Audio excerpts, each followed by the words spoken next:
I have been very privileged to experience a diverse range of problem solving from different sectors. So I'm very aware that giving a blanket advice can be problematic. In short, it can mislead because everybody's situation is unique. Yeah. And so I try not to be one of those thought leaders that would say, oh, this is what you should do, this is what you should never do, because situations are very different. Very, very different.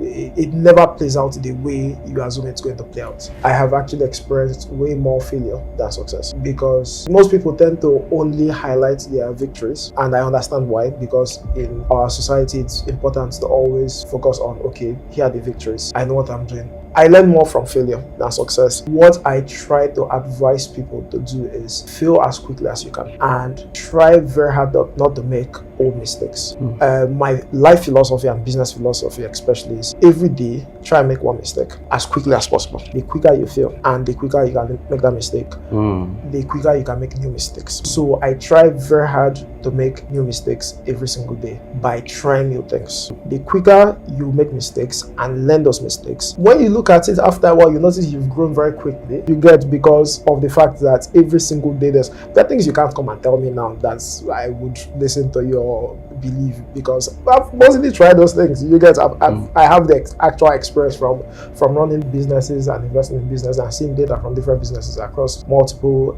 sectors. What I try to do is I consistently assess every single situation, no matter how little. Like I question everything, every single thing. I think human beings go through life on autopilot a lot, where almost everything we see, we just accept it as a norm. What I try to do is, even when I do fail, I don't really regard it as failure. I just regard it as, okay, what data did I get from this? How am I able to approach this same thing again from a different perspective or different angle? And is this a problem that cannot be solved by me? Is it a problem that should be solved by someone else that has more capacity? So how I approach failure, simple. I don't really see it as failure. I just see it as, okay, it happened. How can I adjust with this new data? It's almost like, you know, how people like look back at their lives and have regrets. I don't have those because of the fact that I just regard it as that decision I made with the information I had at that point. That's it. If there's one piece of advice that I can give is always know your why. Always know why you're doing it. And it needs to be strong enough for you to say, I can dedicate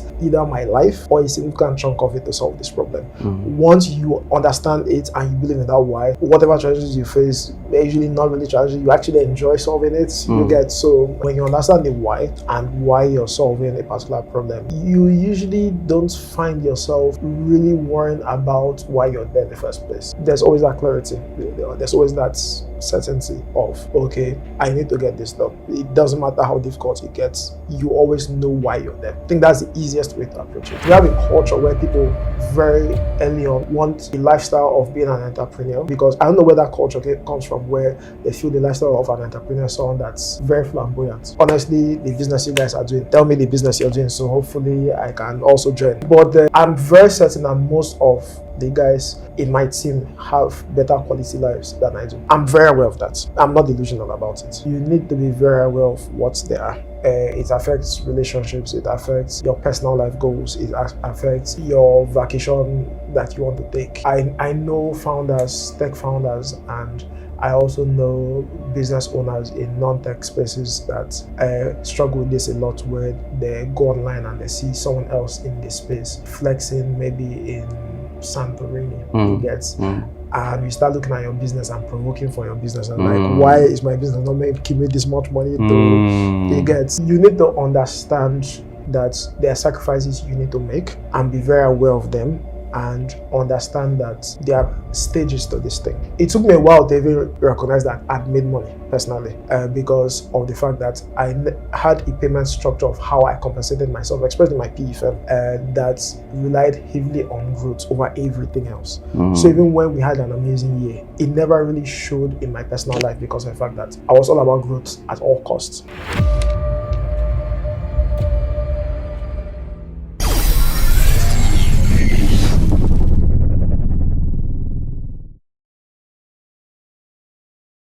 Welcome to another episode of Selahmeditate, where we bring you high calibers of individuals and captains of industries to discuss on business, mindset, self-development, and entrepreneurship.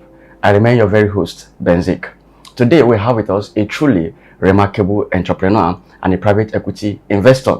He's the CEO of Hook Investment Limited, who is spearheading the transformative $350 million Grand Litora Railway Project. He's also a co-founder of TrendX, who is revolutionizing sports and entertainment by asset tokenization. His vision and leadership has earned him recognition as one of the most promising entrepreneurs in Nigeria.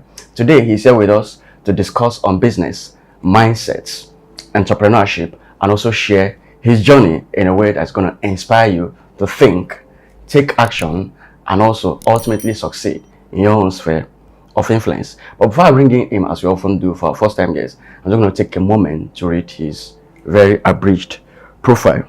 Nelson Elemi is a Nigerian entrepreneur and private equity investor known for his groundbreaking work in infrastructure, technology, energy, and entertainment. He's a founding partner and CEO of Hook Investment Limited, where he leads several pioneering projects, including the ambitious $350 million Grand Litora Railway Project, aimed at improving critical infrastructure in Cross River State, Nigeria. His diverse portfolio spans across startups, digital asset, and entertainment, marking him as a dynamic force in the Nigerian entrepreneurial landscape. In addition to his work in infrastructure, Elemi co-founded TrendX, a platform that focuses on tokenizing athletic talent and intellectual property rights. Through TrendX, Elemi has introduced innovative ways to empower investors and provide emerging talent with much-needed resources. Elemi is also an advocate for starting small, embracing learning through failure, and encouraging healthy competition. With his active social media presence, particularly on Instagram, he shares valuable insights into his ventures and personal philosophy. Recognized for his visionary leadership, Elemi was named one of Nigeria's young investors to watch in 2025.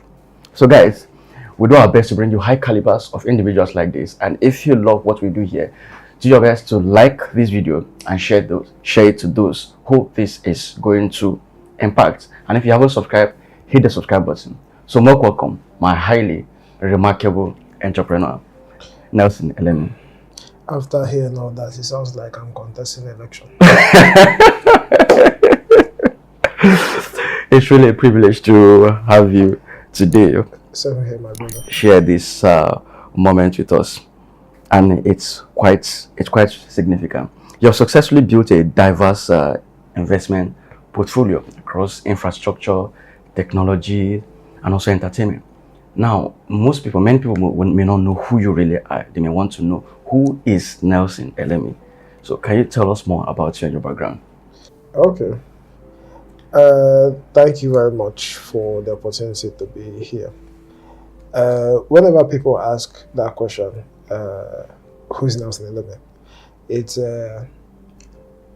I'm also in the process of self-discovery, because I try very hard not to have a very specific mode of who I am as a person.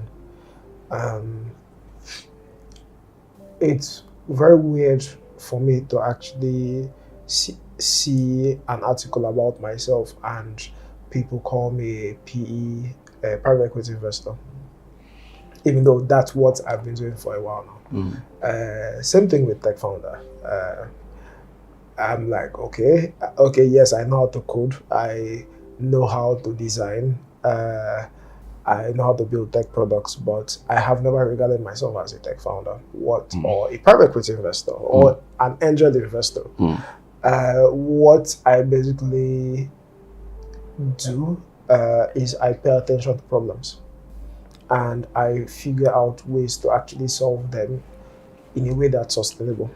So, who is Nelson Elemi? I would say, if you look at my IG profile, it says Grand Instigator. That I instigate the push to solve problems in Africa. So, I think that's the best summary. Okay. Now, what inspired your entrepreneurship journey and into private equity? I grew up in a household that, there's something I usually say, express to my parents, that I'm a victim of their decisions. My parents owned this factory when I was in primary and secondary school. They're both civil servants, career civil servants, and because that was their career, they couldn't really own businesses.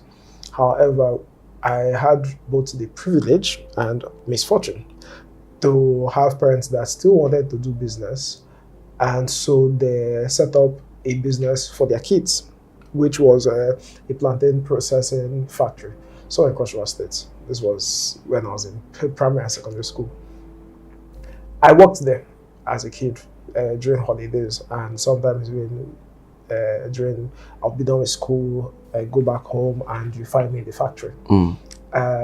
So I had seen different aspects of running a business very, very young, from a very young age, from both operations to looking at their books, to finances, understanding how to manage people, staff, processes, logistics, from when I was in secondary school. And so I think I hated it then. Don't get me wrong. It's not like I enjoyed it. I seriously hated it because I had always loved playing video games. So imagine going back from school and having to go work in your dad's factory. It wasn't that an enjoyable experience. It wasn't until like when I was in uni. That was when I actually discovered that I was already stuck with that pattern of always wanting to build stuff, and started enjoying it because I could actually build what I wanted to build. So that's how it all started. That's interesting. Now, how do you cultivate resilience as an entrepreneur? I think understanding why is very important. For me personally, the why is way more important than anything else. That's why I can't really give a specific idea of who I am when it comes to business, because I don't really care about the how. What I mostly care about is the why. That's it. It's mostly about the problem. If there's a problem, there needs to be a solution for it, and how I get to solve that problem is usually not very important to me. It's what's usually important is how much impact can I make, and what solutions can I build around whatever I'm building to make it way more sustainable than the alternatives. So basically, it's all about when you understand the why and why you're solving a particular problem, you usually don't find yourself really worrying about why you're there in the first place. There's always that clarity. There's always that certainty of, okay, I need to get this done. It doesn't matter how difficult it gets. You always know why you're there. So I think that's the easiest way to approach it. Okay, it's majorly based on knowing why you are doing what you're doing. Yes. If you know why you're doing what you're doing, then that will be easier for you to be resilient towards achieving it. I tell people, I'm not someone that likes giving advice. I say this a lot. Never take a general life advice from me, because I live life on the edge. If you follow me to that edge, you might fall off. So I try very hard not to give advice. But if there's one piece of advice that I can give is always know your why. Always know why you're doing it. And it needs to be strong enough for you to say, I can dedicate either my life or a significant chunk of it to solve this problem. Once you understand it and you believe in that why, whatever challenges you face, they're usually not really challenges. You actually enjoy solving it. You get, so I think that's it for me. Yeah, you talked about learning through failure. So can you share a significant challenge that shaped your perspective as an entrepreneur? I would say a lot of people look at, especially when we were reading some of the stuffs about what we've done. A lot of people look at it and they're like, okay, wow, okay, he's actually done a lot for someone his age. For me personally, I would say I have actually experienced way more failure than success. Because most people tend to only highlight their victories, and I understand why, because in our society it's important to always focus on, okay, here are the victories, I know what I'm doing. But there are loads of things that I've tried to do and failed, and probably those are the things that funk me the most. Even when I technically succeed, I always feel like I probably should have been able to hit a certain mark. It's a very miserable place to be, trust me. So there's always that sense of, okay, you hit this, it probably should have been this. So I learned more from failure than success, and there are loads of it. One of the first private equity deals that I did was a paint manufacturing company. Okay. And even though I was able to exit, one of the things that it taught me the most about running a business in Nigeria is the fact that there isn't a very specific mold that fits how things are supposed to be done. And I think that's the concern that a lot of people don't like talking about, because we love to give push out ideas there that there are solutions to every single problem if you just follow XYZ. And I'm very honest and transparent about it when I talk about running a business or investing in businesses in Nigeria, where I'm like, nobody really knows what they're talking about.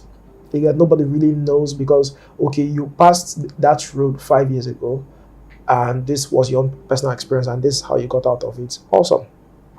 But that's 5 years ago. Today is different from 5 years ago. So what I try to advise people to do is fail as quickly as you can, and try very hard not to make old mistakes.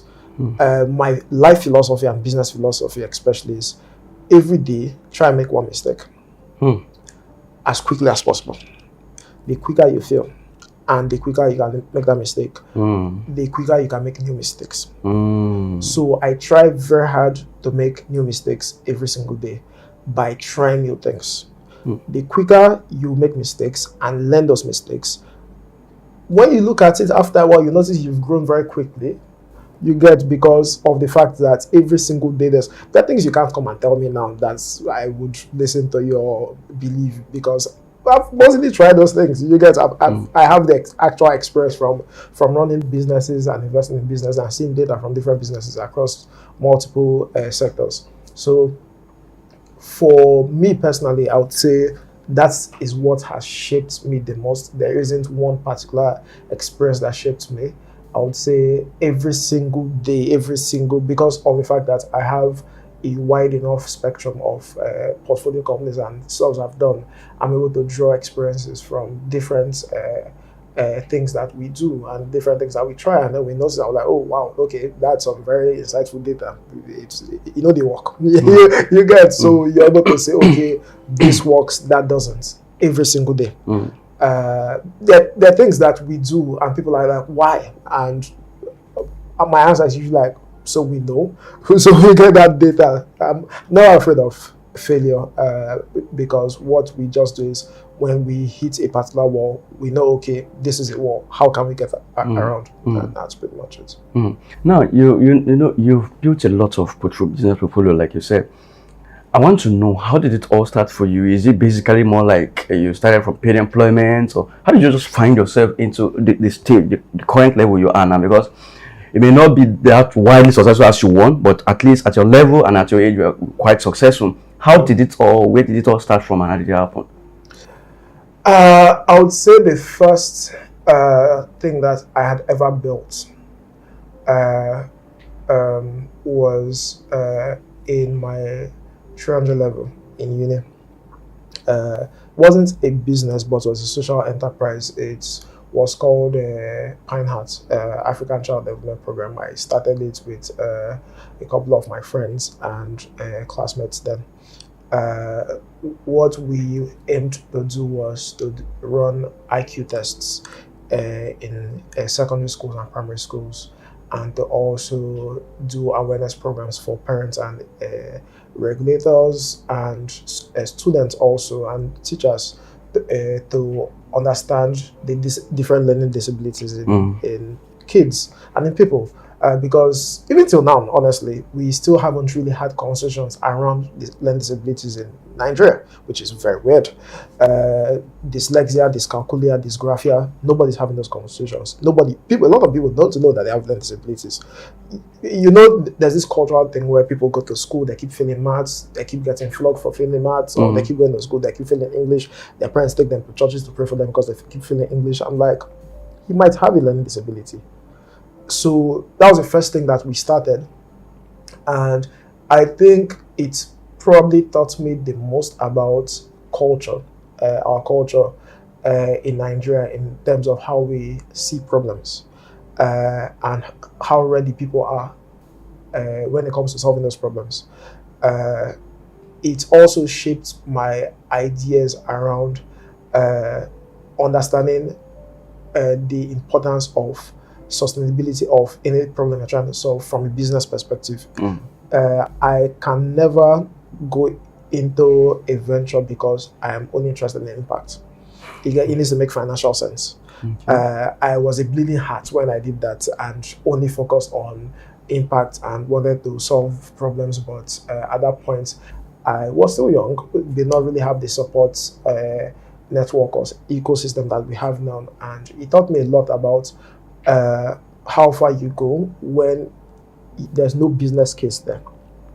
So no matter what problem you come to me with today, if the business case doesn't make sense, I can't touch it, because for every single thing you do in Nigeria, it needs to be sustainable. So that was my first thing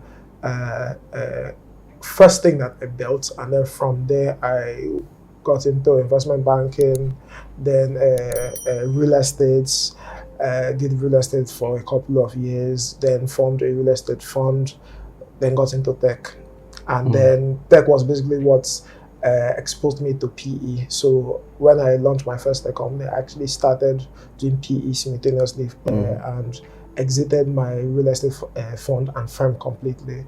Well, the fund itself was what mostly evolved into the PE firm because I noticed it felt like I was just solving housing problems, and I really wanted, just how I knew that, let me actually tell you this story, how I actually got into PE, I haven't really said this anywhere else, there was a housing project we were doing, and one of the things that we wanted to do was to have VVB batteries, vanadium batteries,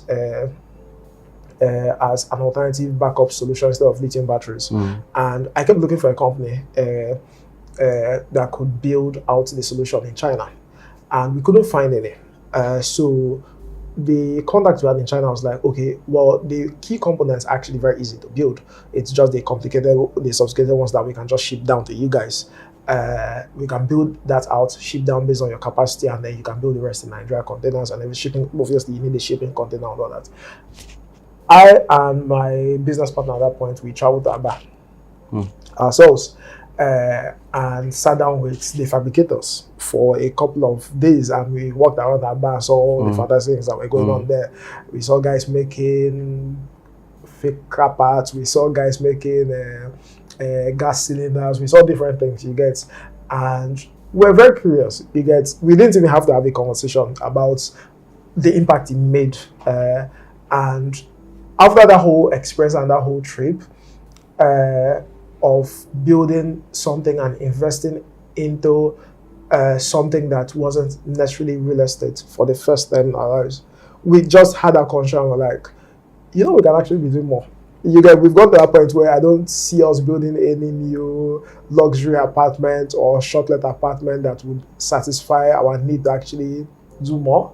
You get. So I think that trip shaped our perspective in terms of observing how we reacted to seeing other problems that could be solved in building solutions in energy hardware, and how far we could go if we just paid more attention to that space. So that was how PE became something that we started paying attention to, and it's been a couple of really exciting years. Because it's quite you for you to be spearheading $350 million project. It's quite remarkable. That's a huge success for your person. So someone will be asking, how did it all achieve all of that? Is it from your businesses that you started, or how did you get to that point of spearheading that huge wealth for yourself? Okay, now, private equity is usually an aggregation of resources from mostly, well, how it mostly works in Nigeria is mostly family offices, which I was privileged enough to set up one for myself very early on. So it has helped me to be able to leverage whatever I make to be able to invest into my PE firm, and my partners do the same thing, which we then deploy into most of the projects I've invested. So that's pretty much it. You talked about you failed in when you're starting up a lot of things. You talked about failures. So can you mention any of the specific failures, any point in time that you failed in life or in business or in something you're trying to do, and how did it manage to shape your philosophy about life? If you're talking about failure, I think my mother would be the person to list all my failures. Number one is that I am unmarried. Number two is that I have no kids at the age of 34. So definitely do not let my mother see this, because she will like, oh yes, he has failed in his personal endeavor to give me grandkids. He has also failed in his endeavor to give me a daughter-in-law. So yeah, I think one of my personal greatest failures when it comes to business is the fact that when I originally started my real estate fund, there were things I wanted to build. Amazing things that I wanted to do in the housing space, integrating renewable energy in a way that was very creative and sustainable. I couldn't really afford to do some of those stuff because of the fact that I also did not necessarily understand the different aspects of financing stuff like that, which I'm very open about. The me now is not the me 5 years ago. I had my limitations and shortcomings.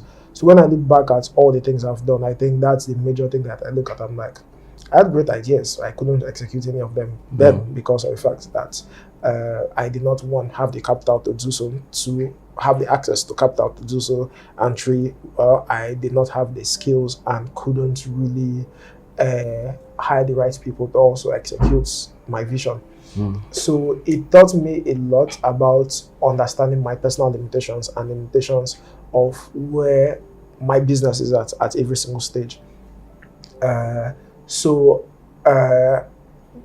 Few years ago or a couple of years ago, I would have like very amazing visions of what I wanted to achieve, and I would just go at it.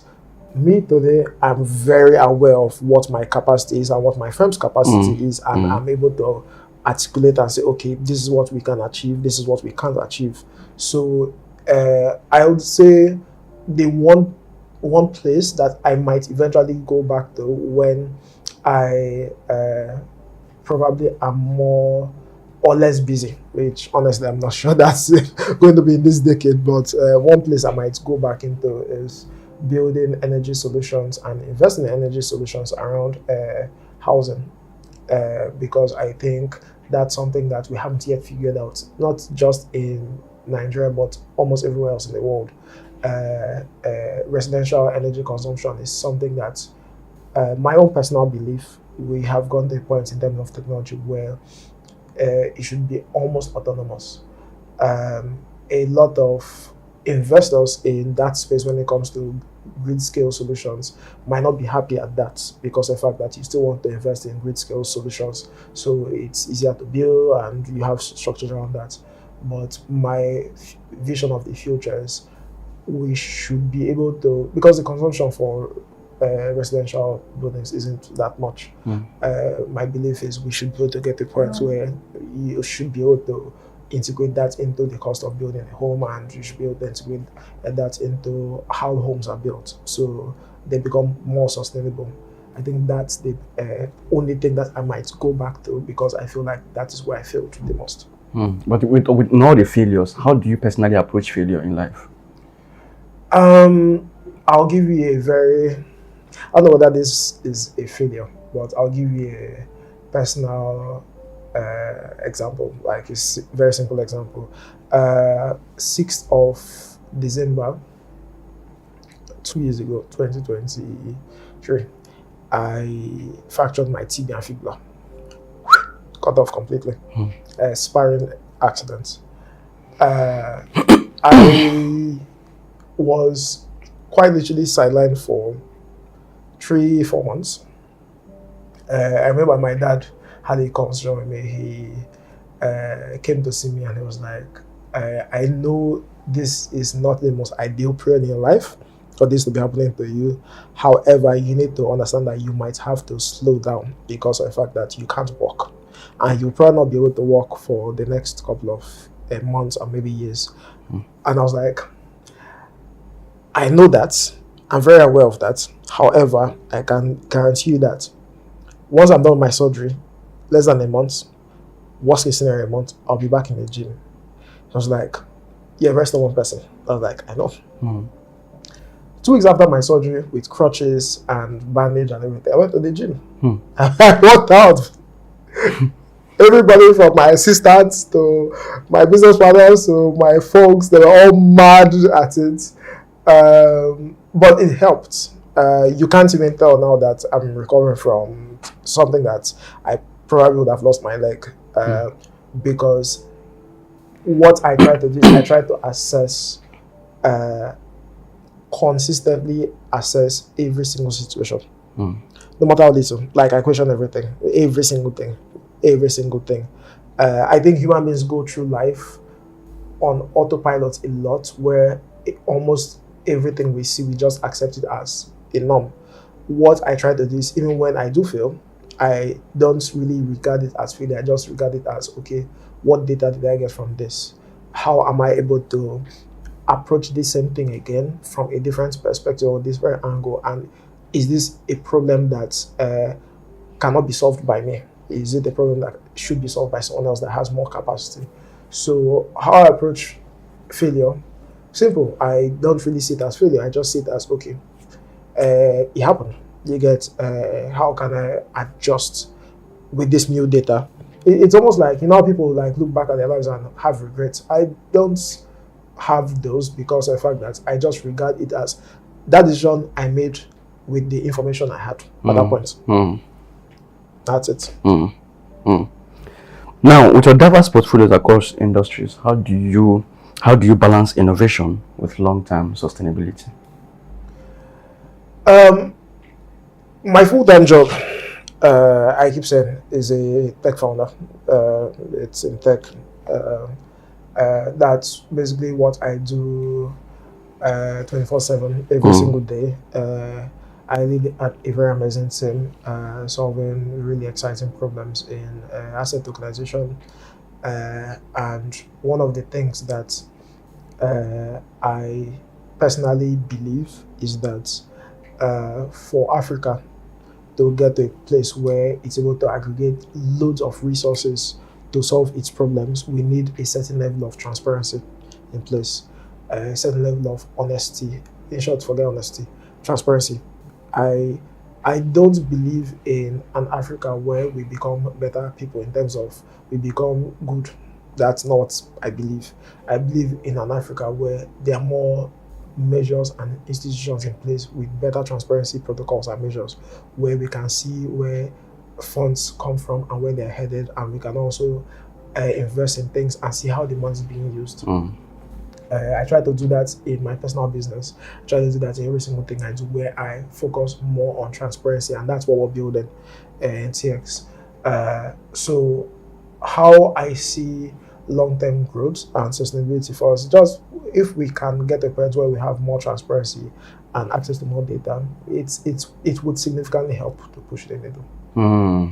That's true. Now, with your experience in entrepreneurship, what do you think are the top 5 major mistakes you see entrepreneurs make in business? You've put me in a situation where I'll have to give advice now. I say that I don't like giving advice. I won't really say they are top 5. I would use my own personal experience because that's all I can give, my personal experience. because everybody's situation is unique. Yeah. And so I try not to be one of those thought leaders that would say, oh, this is what you should do, this is what you should never do, because situations are very different. Very, very different. It never plays out the way you assume it's going to play out. I have been very privileged to experience a diverse range of problem solving from different sectors. So I'm very aware that giving a blanket advice can be problematic. In short, it can mislead. But what I'll say are my top 5 when it comes to running a business, not investing, but actually running a business, is believing that because you want to solve a problem, you're on the morally positive side. How do you mean? People get into this headspace where, especially people that feel they're solving an important problem that needs to be solved, they think just because they're solving that problem, people that would all of a sudden get on their side. It never plays out that way. It can lead to a lot of frustration if you don't already know that that's how it plays out. So never go in with that thought in your head where you feel like, because okay, I'm solving a problem, I'm solving you people's problem, so you're supposed to support my business. That's not how it plays out.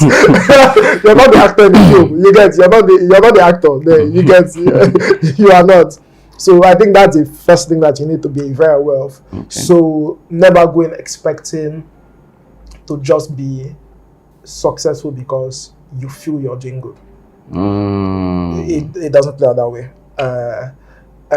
The second one is be very aware of standards. I think that's when it comes down to every business I invest in and every business I personally still operate. I try very hard to ensure that there is a very high standard in terms of who gets into the team, how we approach execution and every single thing, because Nigeria quite literally is home to a lot of people that claim they are doing business but are very mediocre in how they approach business. You have people that offer services. I think it's because culturally we don't also have a way to leave reviews, or until recently we never really had ways to leave reviews about how poor a service is. So someone can just do anything and expect that, okay, we'll get away with it. So I'm very intentional about the thing you need to recognize the most that you're building is a brand. Your brand should be as important as anything else in that business, because of the fact that that is how your customers perceive you. So make sure your standards are as high as you possibly can from the get-go, from the beginning. Very important. Because the standard you set from the beginning is very often the standards that you fall back to whenever there's a crisis. So make sure that those standards are clear. The third one is always recognize the personal sacrifices from the beginning. Recognize the personal sacrifices from the beginning. Yes. Don't be delusional about it. Tell yourself the truth. There's something a lot of young Nigerians, especially the newer generation going into business, aren't very aware of. They don't have a clearly written out, they don't really clearly articulate the level of personal sacrifice required to run a business successfully, especially in Nigeria. I'm someone that personally, on a personal level, I have sacrificed a whole lot of things that I personally wanted to do for my businesses and for my fund. And I'm aware of it. And I did not necessarily realize that when I originally started, because I was young when I started. But through experience and through things that I've observed, I get to see it. You have a really awesome year. You get, you 2x, you 3x, and you're like, man, we can basically just reinvest like 20% of this back into the fund and then flex the remaining 80%. And well, it won't affect your growth so much. You'll still be able to grow the next year. But is that how quickly you want to grow? You get, you say you want to be the next this, the next that. Do you really think that's how you're going to get there? So you need to be very, I think we have a culture where people very early on want a lifestyle of being an entrepreneur, because I don't know where that culture comes from, where they feel the lifestyle of an entrepreneur is someone that's very flamboyant. And honestly, the business you guys are doing, tell me the business you're doing, so hopefully I can also join. And I'm not enjoying my life that much. But be very aware that it comes with more personal Okay, let me put it this way. I'm very certain that most of the guys in my team have better quality lives than I do. I'm very aware of that. I'm not delusional about it. You need to be very aware of what they are. It affects relationships. It affects your personal life goals. It affects your vacation that you want to take. You get. I know founders, tech founders, and I also know business owners in non-tech spaces that struggle with this a lot, where they go online and they see someone else in this space flexing, maybe in Santorini. You get. And you start looking at your business and provoking for your business, and like, why is my business not making me this much money to get? And you need to understand that there are sacrifices you need to make, and be very aware of them, and understand that there are stages to this thing. It took me a while to even recognize that I'd made money personally, because of the fact that I had a payment structure of how I compensated myself, especially my PE firm, that relied heavily on growth over everything else. So even when we had an amazing year, it never really showed in my personal life, because of the fact that I was all about growth at all costs. So it took me quite literally, it was until I broke my leg and I had to sit back down and pay attention to like my personal health. I was like, oh, okay, by the way, I'm slightly comfortable. You get. So it's important for you to be aware that it will come with sacrifices. And from the get-go, recognize that that is the price you have to pay. And if you don't want to do it for the rest of your life, have time frames set that, okay, for the next 5 years, this is what I am going to be doing, and this is what I have to sacrifice for it. And for the next 10 years, this is what I need to achieve, and I'm going to sacrifice the vacations. I'm going to sacrifice maybe marriage. I'm going to sacrifice stuff I want to do. You get, for that. If you're married, you need to have those conversations with your spouse, with your partner, and say, hey, this is going to be the reality. This is where we're at. I don't see a lot of people being very honest about that. It's a very important part of growing a business, especially when you're at the growth stage, when you're still expanding aggressively. You need to make sacrifices to get there. Nobody says it. I don't understand why in our culture, especially in Nigeria, in the West, yes, when you get to talk to advisors, when you talk to mentors, they tell you these things. You get, but here, nobody really says it. Everybody, we try to promote this idea of, business is great. You get, culturally here. Yes, business can be great, but doesn't mean that it's great it shows in your personal life. You get, you have to sacrifice something to get there. And sometimes being too comfortable also limits your ability to grow your hunger, because I have personally experienced it. I see people that were really aggressive and hungry to solve problems, and the moment you invest maybe $1 million or $2 million in their business, that hunger disappears. You get. So you need to be very aware. Tell yourself, this is the problem I'm going to solve. This is how much time I'm going to allocate to it. After I'm done with this, if I'm successful at it, here are the list of things that I'm going to upgrade in my life, that I'm going to get me to a next level where I'm comfortable.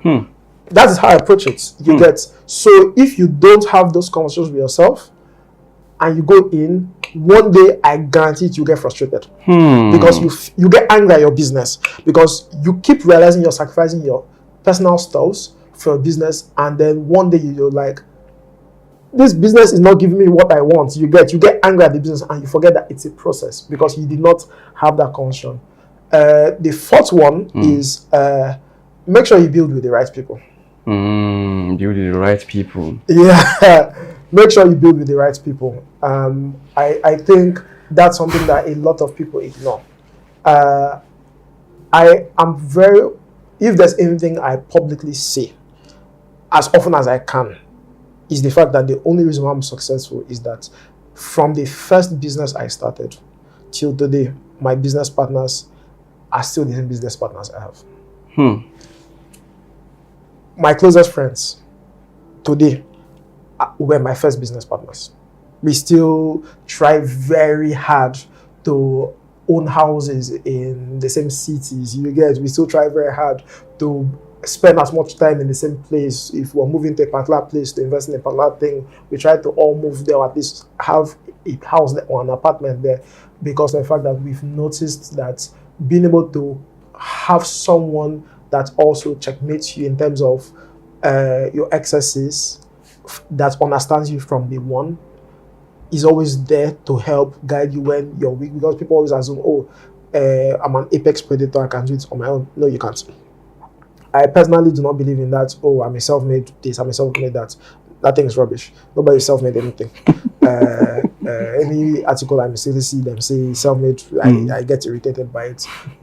Somebody helps you build whatever you build. Whether it's your parents for sending to good schools. Even if you say, my parents were that poor, maybe you can, you went to some form of school. Abi, somebody made you. So mine, I was very privileged to have friends very early on that I started building with. And it helped me significantly. So even when we had periods of failure, it didn't really feel that way because of the fact that we had multiple perspectives from different areas that we could give ourselves feedback and say, this is. And it also helped because we had also a varied perspective from also profession, career. You had the finance perspective, you had the operations perspective, you had the BD perspective. So there's always that feedback loop where you could go back and say, this is where we failed. So be very aware that you need to build with the right team very early on. So even when I do hire in my firms and portcos, and I have conversation with them about hiring, I'm always very intentional about saying, make sure you're building a team that can resist the temptation of losing momentum or morale when there's failure. This is how I hire. I don't hire based on who is the best for a job. I hire who can survive in an environment where you can consistently stay resilient when there are setbacks. That is far more important to me than the best at the job. How quickly can you learn from those mistakes, from those failures? Are you someone that can make new mistakes every day? Are you someone that when you make a mistake, this is where we messed up, let's try this. Are you someone that can do that? If you're someone that comes in and you keep complaining about, this person are not here, I couldn't achieve this because they're not here, you're a high achiever, you can't get XYZ done because of this and that, please leave me alone. Go find a job somewhere else. I make sure, even till today, every single firm I personally control, I run like a startup. That is why we have exponential growth. People don't realize this. What I would never allow any of my firm get to a point where it operates like a large corporation. I don't. So I'm still able to hire almost every single individual in all my companies because I make sure that trait remains.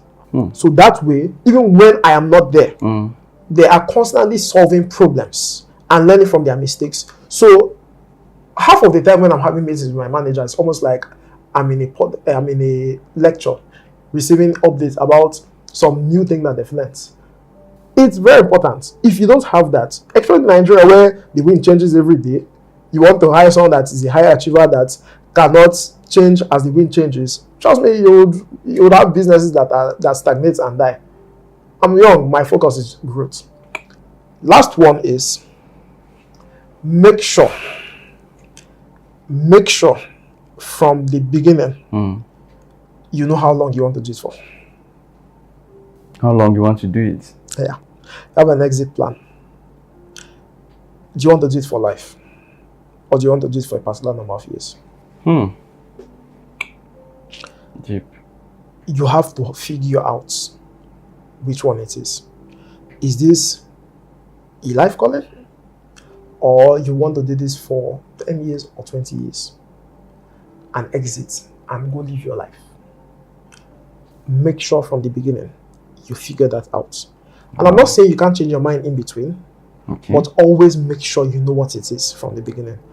That will inform. I think Nigeria is the only.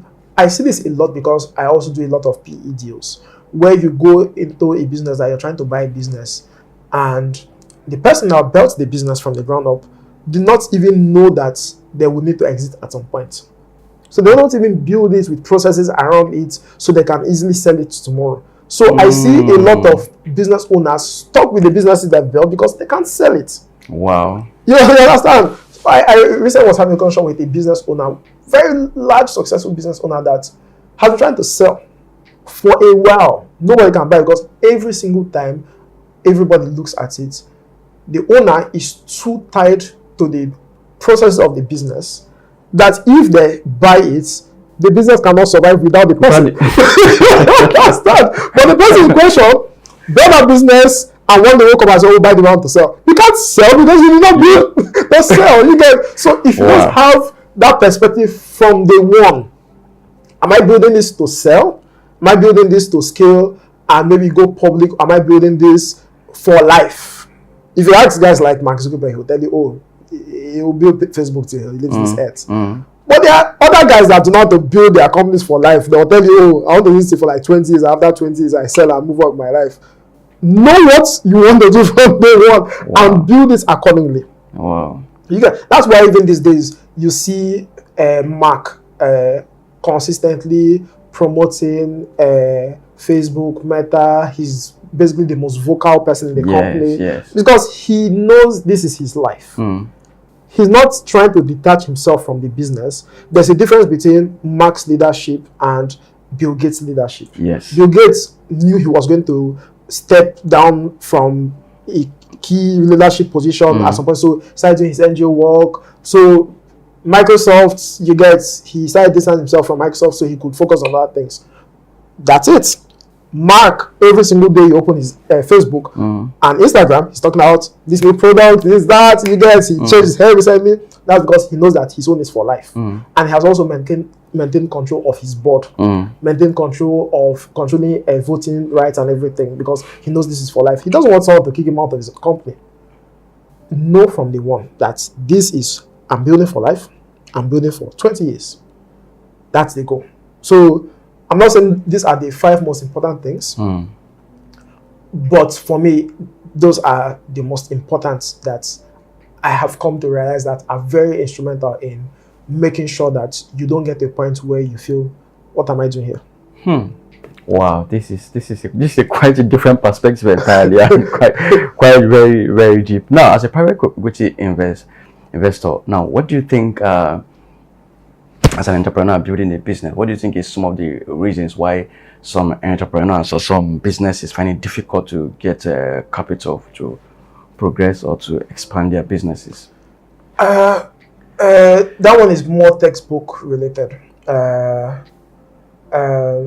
Like my personal recommendation when it comes to that is, before you get into the business, go and talk to a lawyer. Go and talk to a corporate lawyer. It's not that expensive. It's not that deep to save you a lot of stress. It also has to do with my last points. Know how long you want to do it for and all that, and set those goals clearly. Why there are loads of deals that make a lot of sense from an investment perspective that I stay away from because of the fact that the person in question did not put enough processes in place to ensure that outside capital can come into their business. I see businesses that are making 100, 200 to 500 million naira that don't even have proper books.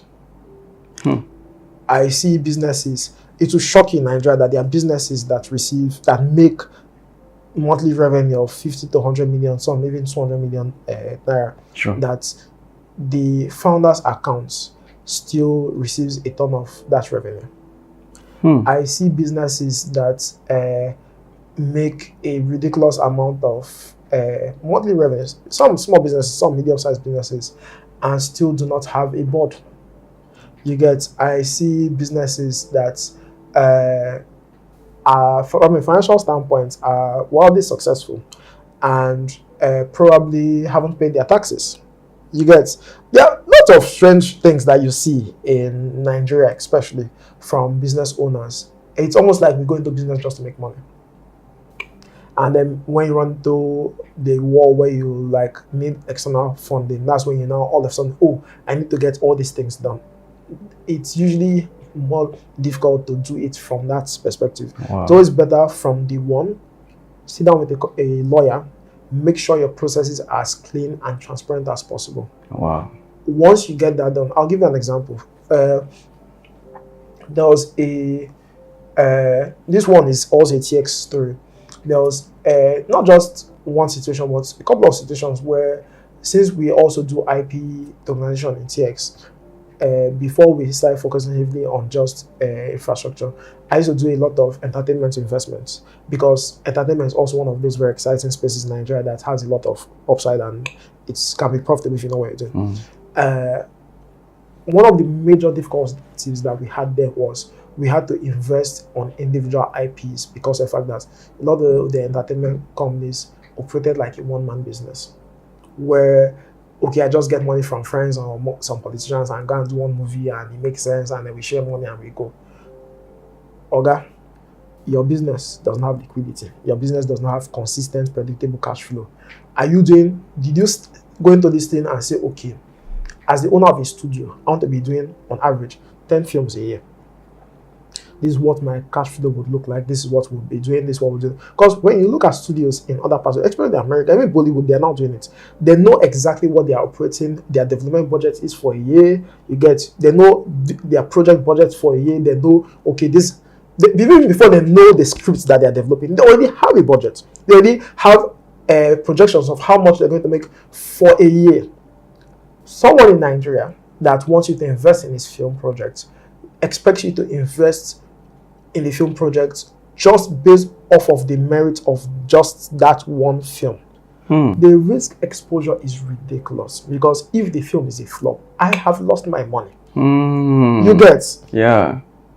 The other side to it is that if you had built a studio, it doesn't need to be profitable. It just needs to be able to show some form of revenue. That there is consistent profitability in terms of what we've been doing. Oh, sorry, not profitability, but constant cash flow in terms of what we've been doing. It doesn't need to be profitable. It just needs to show that on average this is what we can make. Then a private equity investor can come and say, okay, we can fund XYZ, because we know that even if X is a flop, because you have this cash flow, we can figure out ways to cover the downside. And I find myself in situations with a lot of business owners where they just want you, leave my business alone, just invest in this one particular thing. So, okay, you want me to risk my capital and my investors' capital on just this one experiment that you're doing, and you haven't made significant investment to make sure that outside money is protected? No. So I think those are the things: proper incorporation, proper taxes, corporate internal processes, financial records, all those things, and ensuring that you have processes and structures in place.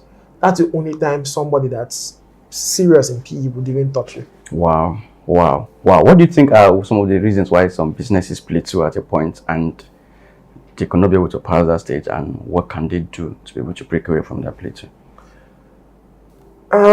I think, especially in our economic climate, Nigeria, there are multiple reasons. I think that question, honestly, that's an awesome question. I would say, based on the limitation of my experience, there's a wide spectrum of reasons. One is the fact that people don't realize it, but the business has probably hit the founder's personal life goals. People never really pay attention to that. Most businesses that plateau and do not expand beyond that have probably started fulfilling the personal goals of the person that founded it, or the CEO, or whoever. That's the funny part. People don't really look at. So he wanted to be able to afford a private jet straight from here to there to maybe carry his wife or girlfriend to ABC. He cannot afford it. What's the motivation to push the business further? And then if it is mostly private and there's no board in place and there are no shareholders to pressure him to, like, you need to up our profits. It mostly ends there. That's the problem. That's the number one that I see. It has probably hit the personal goals of the founder. Okay.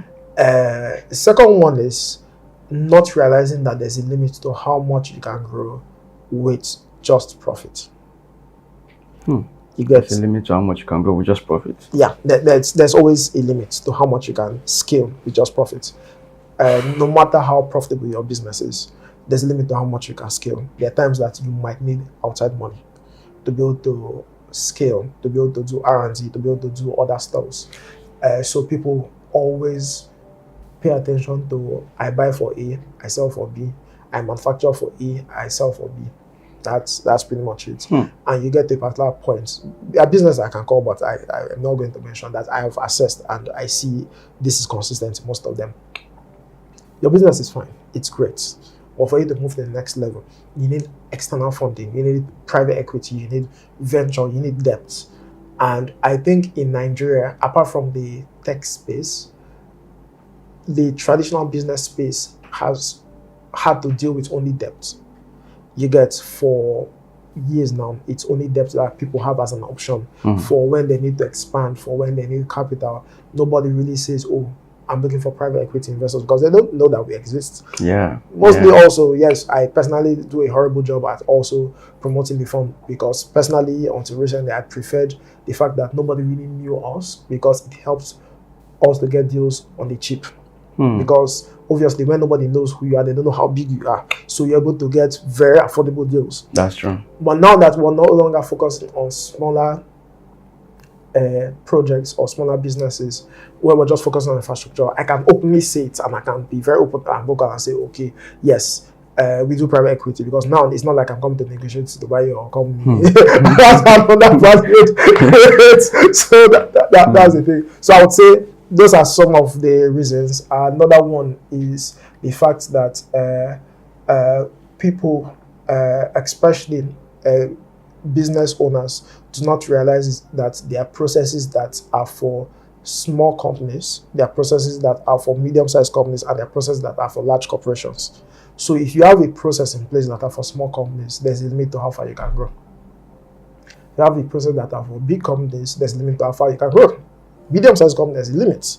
And you should also be aware of the difference, not just external changes, but also internal challenges that you face every single time you're trying to scale. So that way you can adjust, change the processes. Okay, even my tech company, there are times that I talk to my CTO every day. There are times I talk to my product leads every single day. There are times I don't need to talk to them for a month. There are times I have atomic teams that nobody knows exist in the company, because I just need a separate team, separate from the main company, that I just go to be with, to just build different products or different stuffs. You need to be very aware of it. If you don't realize that and you can't make that shift, it affects how quickly you can scale. That's pretty much it. Wow, you talk about processes. I would like to know what do you mean by processes are for small businesses, medium businesses, large businesses. Can you give an example of that? Systems. Yeah, you need to build systems. I think the most valuable thing when you're building a company, besides brand, is you need systems in place.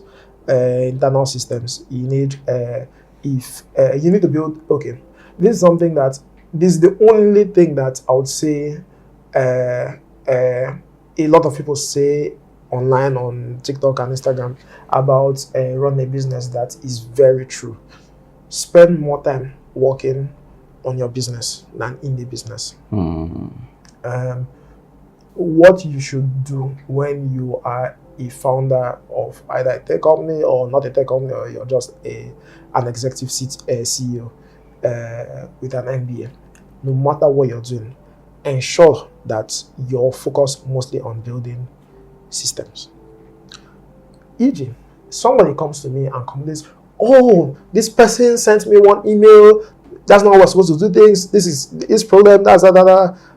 Your job as the founder or CEO is not to be like, who is that person? Let's fire the person. Or that's not your job. You get, your job is not to wake up from sleep and like, oh, like like Samson. Your job is not to wake up and say, let's go out and destroy them. That's not your job.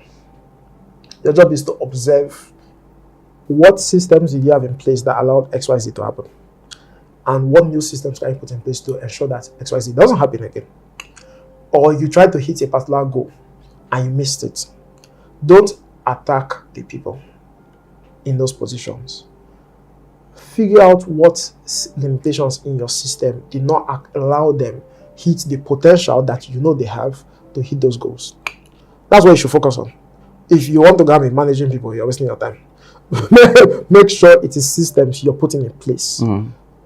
Every single day, make sure it is systems. That's why I can learn from failures and I can implement the lessons I've learned from failures, because if you're just learning from failure and you're writing down in your diary, dear diary, this is where I made a mistake.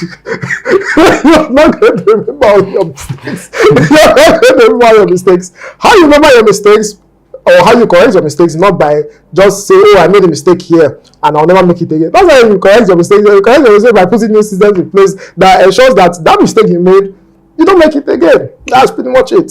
So that's a valuable important thing. Spend more time just working on the business, not in the business. Wow. Wow. This is depth. This is depth. Now, what inspired you to transition from traditional business models to tech-forward solutions like TrendX? That's a very good question. I think I had always known that tech was more scalable from a macro perspective than traditional businesses. If you look at some of the largest corporations on earth, they are mostly tech companies. And I had wanted to solve macro problems. I think tech was just the how. That's it. Okay. Tech was just the how. If I could solve it in another way, trust me, I would. Because trust me, run a tech company is probably one of the most challenging things I've done, because it requires, okay, let me give you an example. Run a PE firm. Let me tell you the truth. Forget what a lot of people say. If you have good relationships and you have an okay capital base to start with, and you're able to spot potential in the market, run a PE firm is very easy. It's not something that needs to be a full-time job. Building a real estate company is not something that needs to be a full-time job. Trust me, I've done it. It's something that once you have good relationships, good team in place and everything, you can basically just put systems and processes in place and it runs, and you can basically, in short, if you're building an estate, you just put timelines in place. This needs to be done here, this needs to be done here, allocate resources and make sure that everything just follow through on. And you can build long-term goals, plans and everything. You can wake up in December and say, okay, 2025, here are our goals for the year, this is how we're going to achieve them. And most likely than not, everything will fall into place well. It's not the same in tech. It's not the same in tech. In tech, you need to constantly, consistently be updating and adjusting your parameters. Every single day. Because here's the truth. The problems you face every single day are very different from the problems you faced yesterday. And if you're growing, you would keep facing new problems.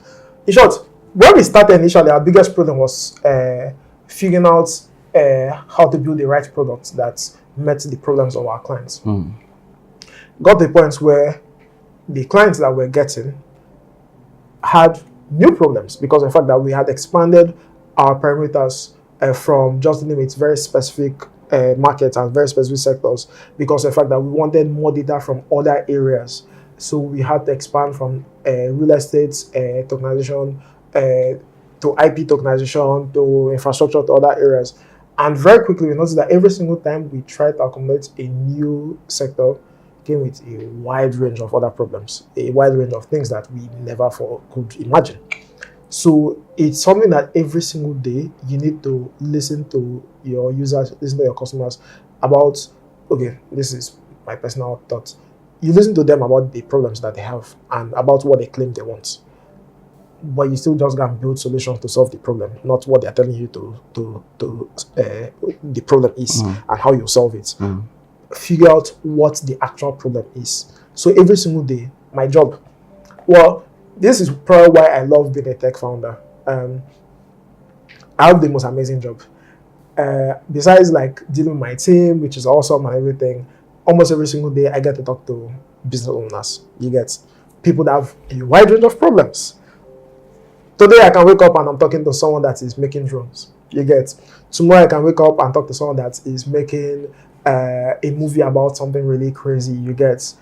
So every single day I get excited because I'm dealing with new problems, and then you have to figure out a way to solve those problems. So I think I did not really decide to go into tech as something that I wanted to do as a career change.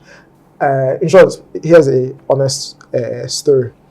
How I started TX, because I'd already built a tech solution previously. I'd never really say I built a tech company. I built a tech solution previously that I had to sell because I never wanted to be a tech founder. I wanted to be a tech founder. How I went to TX was I was looking for someone or a company that had built out this solution already. And I couldn't find any. So I was like, okay, this is what we'll do. We'll build out this solution for ourselves. And hopefully that solves our problem. And then we're like, okay, other people needed the solution. So we're like, okay, we'll see how much you can pay. How much do you want to pay by the way for it? That's how we started. So I never really got into this thinking, I'll abandon my soft life and PE and start a tech company. No, that was not my goal. I just found myself solving problems with tech. Now, what unique opportunities do you see for Africa in the blockchain and digital economy?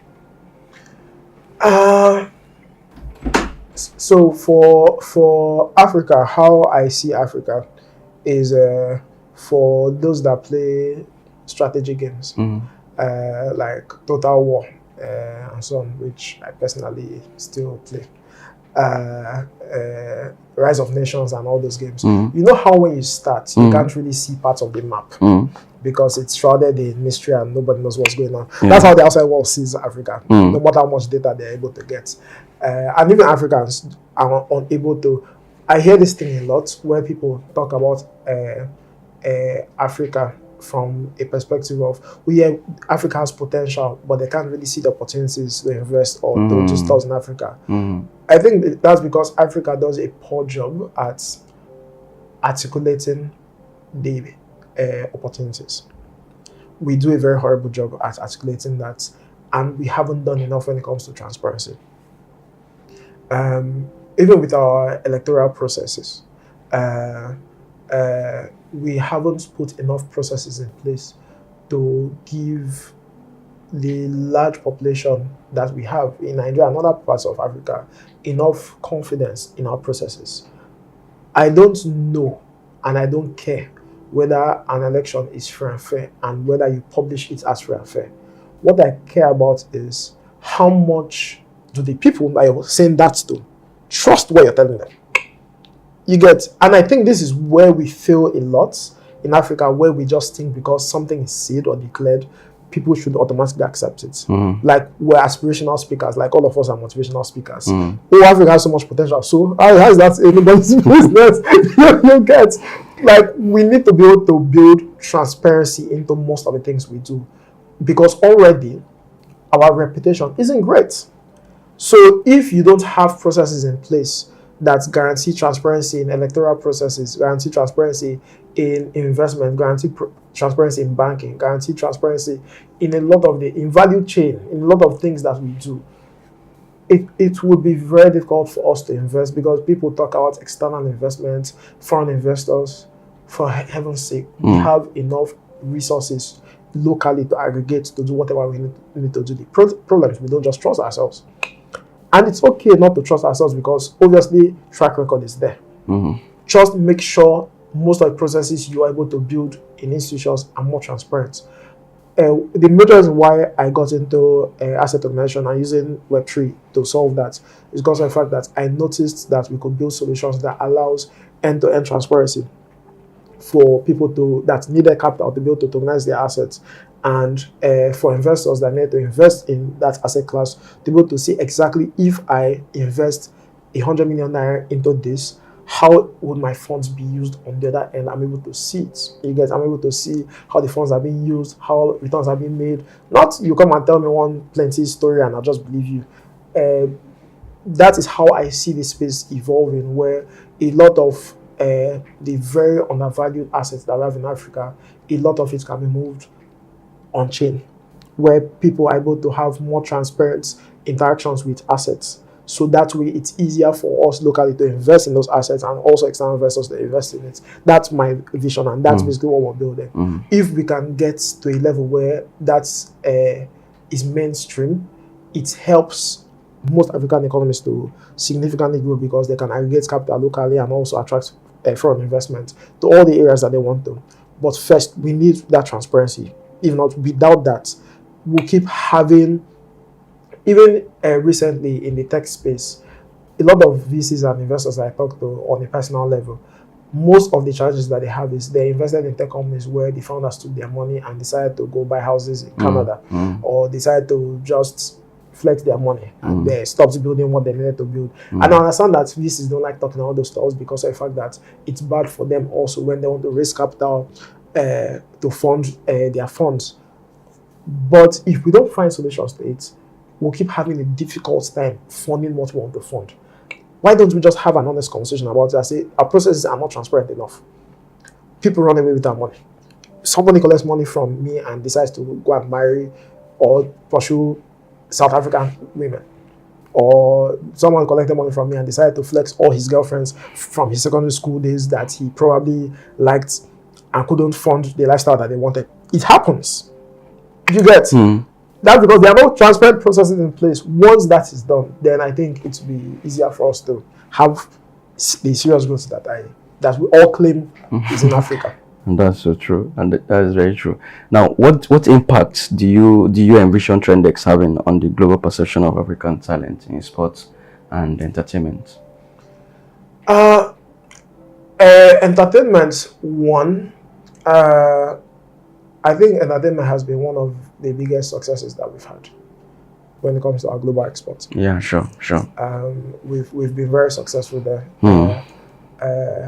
But I think we need to get to a point where we can sustain that growth, and we can sustain that growth through domestic participation more. I still believe and refuse to concede the fact that Africa has one of the strongest diversity in stories, and we haven't even explored it. We need to get to a point where our storytelling is more localized. If we can do that, we're able to export more. We're able to export quality stories that are executed with better quality and efficiency. If we can just aggregate capital for most of those localized storytelling initiatives. One of the things that we've done in that space with IP tokenization is to ensure that a studio wherever in Africa with a registered IP can actually get their IP funded for a film. You get ensure that there are transparency processes in place from when you get that capital to how you execute the project, all the way to how you are able to return money to investors. We've been able to build out infrastructure for that. When it comes to sports, I think that is more of an institutional thing. We've been very lucky to partner with a very awesome guy called Nnamdi, the founder of AfriScout. This is something we had. In short, sports tokenization was one of the first things we tried, but the major problem we had there was transparency of data. We couldn't really build financial data reporting and that end-to-end transparency, and then go to start building transparency in sports data. It felt like we're building two different companies. So it was awesome when we found out that he was also building transparency in sporting data in Africa, which was awesome for us. So it allowed, it opened up investment in that space significantly. However, I don't want the execution of that vision to just be from an individual perspective. I want it to be institutional, where football clubs are able to just like the 50 plus 1 rule in Germany, in the Bundesliga, where you have a large participation of fans in club ownership. Same vision. So you need the sports club, because that's the major problem in Nigeria, where sports clubs always lack liquidity. And I think the best way for player development and for the development of local sports, not just football, but local sports, is for fans to have a significant stake in developing those players, both financial and an incentive for when those talents are developed and exported, or even developed locally. How can it be done? You get. Now this is it. What we've done is, one, our partnership with AfriScout makes it very easy for everybody to have clear-cut financial stats data for every single athlete and player. On the investment side, it's very easy for you to now say, okay, XYZ talents make sense. This is their data. See how amazing they are. This is it. I'm a fan of Enyimba. I would like to invest in Usman that plays for Enyimba. If he gets scouted at some point and moves to Sporting Lisbon, I get a piece of his you get. So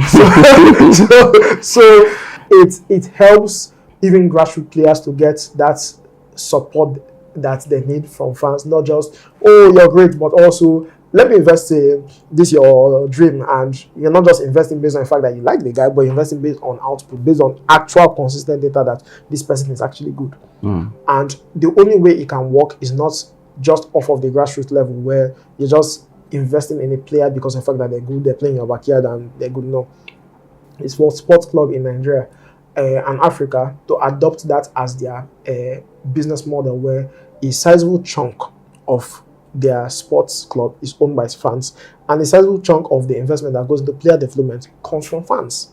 That way, the players get all the support that they need. That way, the sports club can run more efficiently, and that way, fans also benefit from the successes of their club. That's pretty much it. Now, I read about the Grand Litora Railway Project, and it's a very ambitious infrastructure venture. Now, how does it support? What is the vision for it so far? I keep getting this question a lot. I think one of the things that we need to recognize in Nigeria is the fact that we have an accessibility problem. Massive one. Without a common example that I think can give context to this is, I try to use the feudalism as an example. That in feudal Europe, you had serfs or peasants that worked for a lord, that you couldn't leave the land that your lord owned to another land because you were tied to the land. You had to work and then give money to the lord. Besides the fact that, yes, it had loads of limitations, but one of the things that it significantly limited was economic opportunities, and it also limited innovation. Anytime you see a society where there's a significant limitation on when it comes to accessibility, whether forced or just through non-existent or poor transportation infrastructure, it limits economic growth. Same thing with digital communication. The only reason why we can do podcasts, we can do most of the things we do. In short, the major reason why even our music has significantly succeeded on the international stage because of the fact that we have digital infrastructure. You get? Yeah. But there's a limit to how much digital growth we can achieve without actual physical infrastructure in terms of transportation, in terms of communications, in terms of energy. We need to solve those problems. We're able to succeed in terms of the banking sector because of the fact that you had two infrastructure that were the same level significantly built in Nigeria, which was the banking sector and the communications infrastructure, the MTN, Airtel, and so on. That was very robust, and at least it helped. Now you have Starlink, so we could build fintech solutions. But why do you think it's mostly fintech we're building in Nigeria? Because you already had the banks and you already had the telcos. That's why it's fintechs that we built. So you see all this massive growth happening with Money Points, OPay. I know Money Point just raised $1 billion, I think was it 200 million or 500 million dollars? They're now a unicorn. It's only possible because of the fact that you already had the telcos and already had the banks. Physical infrastructure. Made it easier. Made it easier. So for you to development, it's all about multiple layers. So it's almost like AI. People look at AI and they're like, oh, AI is the future. They forget that AI is just an infrastructure. Compute is just an infrastructure that you build something on top of that. You get, so the same thing with critical infrastructure like transportation, like energy. If you don't have that already in place and it isn't robust enough, it limits economic growth in those areas. It limits industrial output. It limits agricultural output. I hear a lot of people in Nigeria say we have a food security problem. I personally do not think we have a food security problem in Nigeria. Okay. I'm from Cross River State, where that state is like 20,000 kilometers square. Trust me, we don't have a food problem. Do you know what we have in Nigeria? A transportation problem. That's what we have. Seriously? It's not a food problem that we have. People are hungry. You said it's not food problem. It's not a food problem that we have. We have a transportation problem.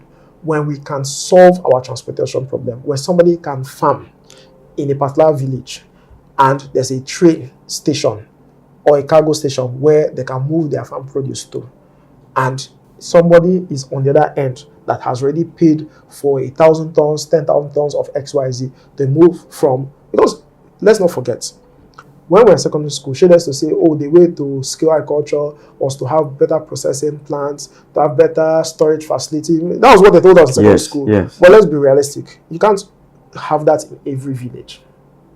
You can't. You can't have that in every village.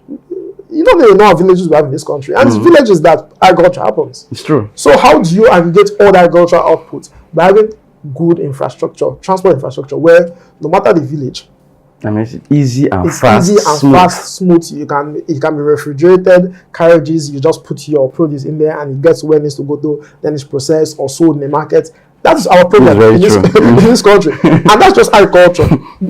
How about industrial output? How about factories? Do you know there are factories that can't work in Nigeria simply because we don't have railroads? Because for you to actually produce certain heavy machinery or certain things, you just need to be able to put them in carriages and move them from A to B. We don't look at those things. Okay, let me give you an example. We talk about steel mills that cannot function in Nigeria. Most of the steel mills cannot function in Nigeria because we don't have railroad. It's as simple as that. In Nigeria, I don't know why we have this idea of always trying to develop without solving the basic one first. There are loads of steel mills in Nigeria that they have tried. You have the Ajaokuta steel mill, you have smaller steel mills.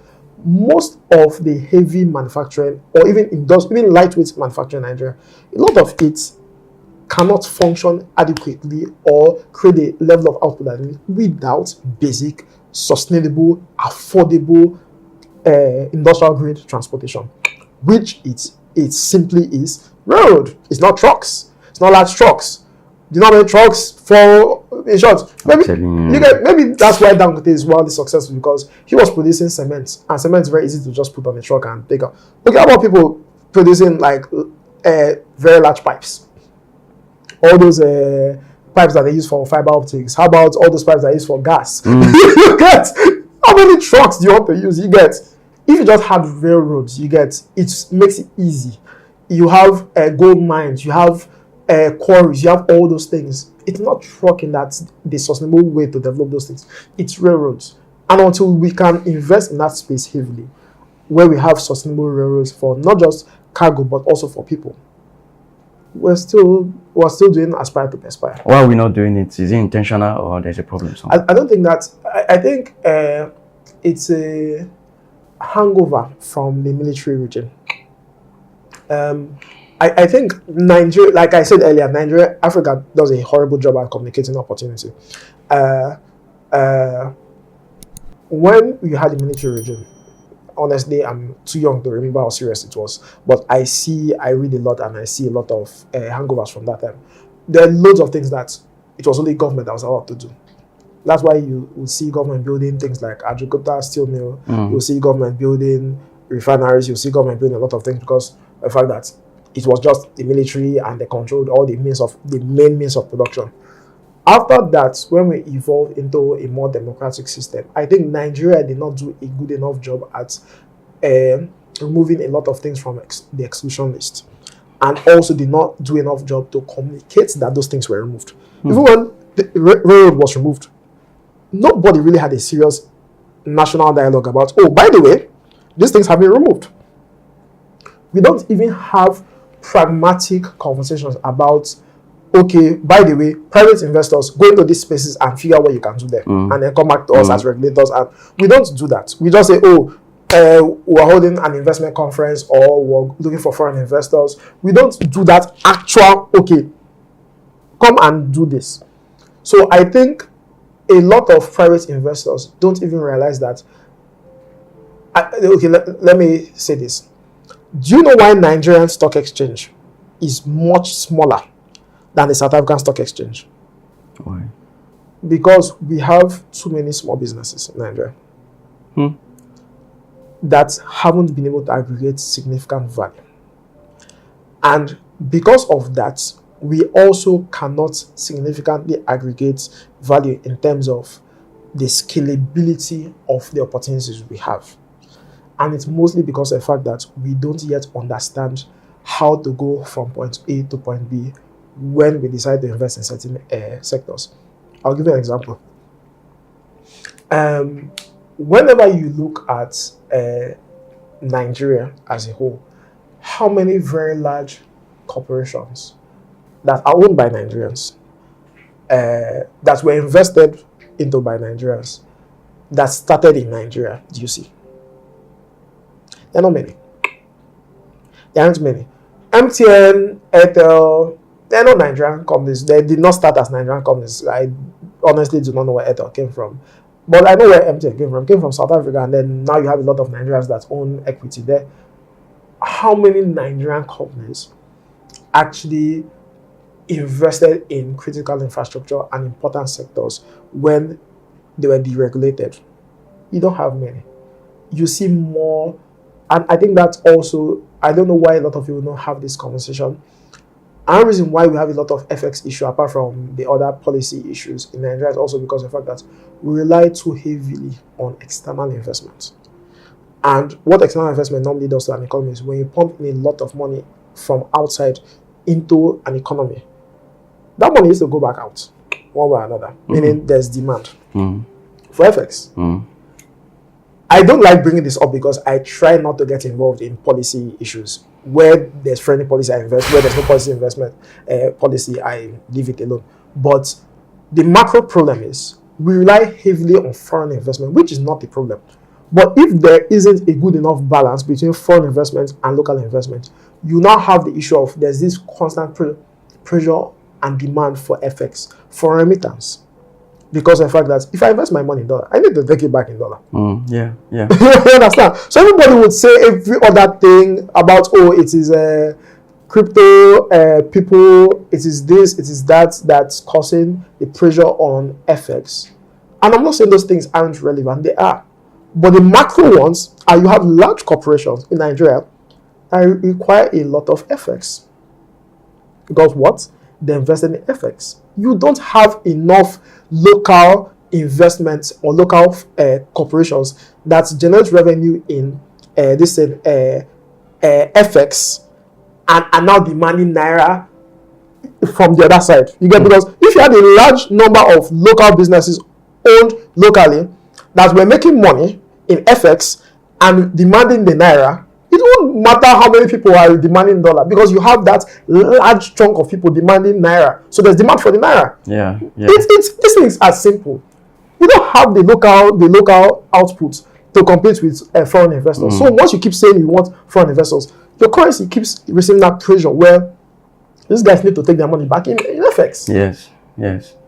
Once we can see the opportunities in Nigeria and actually invest locally and aggregate resources locally to invest in most of those spaces, it just frees up our FX issue, which honestly it sounds counterintuitive, but maybe I'm not smart enough or I don't have all the data. Wow, this is quite deep. Now, what do you see as a next big frontier for Africa, especially in entrepreneurship, and how is your ventures trying to lead in that space? I don't use a buzzword. AI. Okay. a lot of people aren't aware of how much the next 10 years of our lives are going to change significantly. And I think it is scary with how little we're having conversations around AI. I say this for a very specific reason. We have a large population that are under 35. Our demographic is skewed towards youth. These people need to work somewhere. They need to be useful somewhere. Then you have this technology that is coming to reduce significance on labor, the aggregation of labor in corporations. Meaning, from a macro perspective, we need way more corporations to be able to accommodate all these people, because before, if you needed like 100 persons in a particular company, now you need like 20 or 25. That's just the reality of it. It's neither good nor bad. I don't care. I don't see the world that way. The problem now is you still have too few companies waking up every day and becoming sustainable and can employ a large set of people. Therefore, the government now does initiatives where they try to just empower people, cater to the fact that, okay, you've empowered people or employ people, you get. But the truth is, it will catch up with you whether you like it or not. You will still have a large population of people that are either unemployed or unemployed.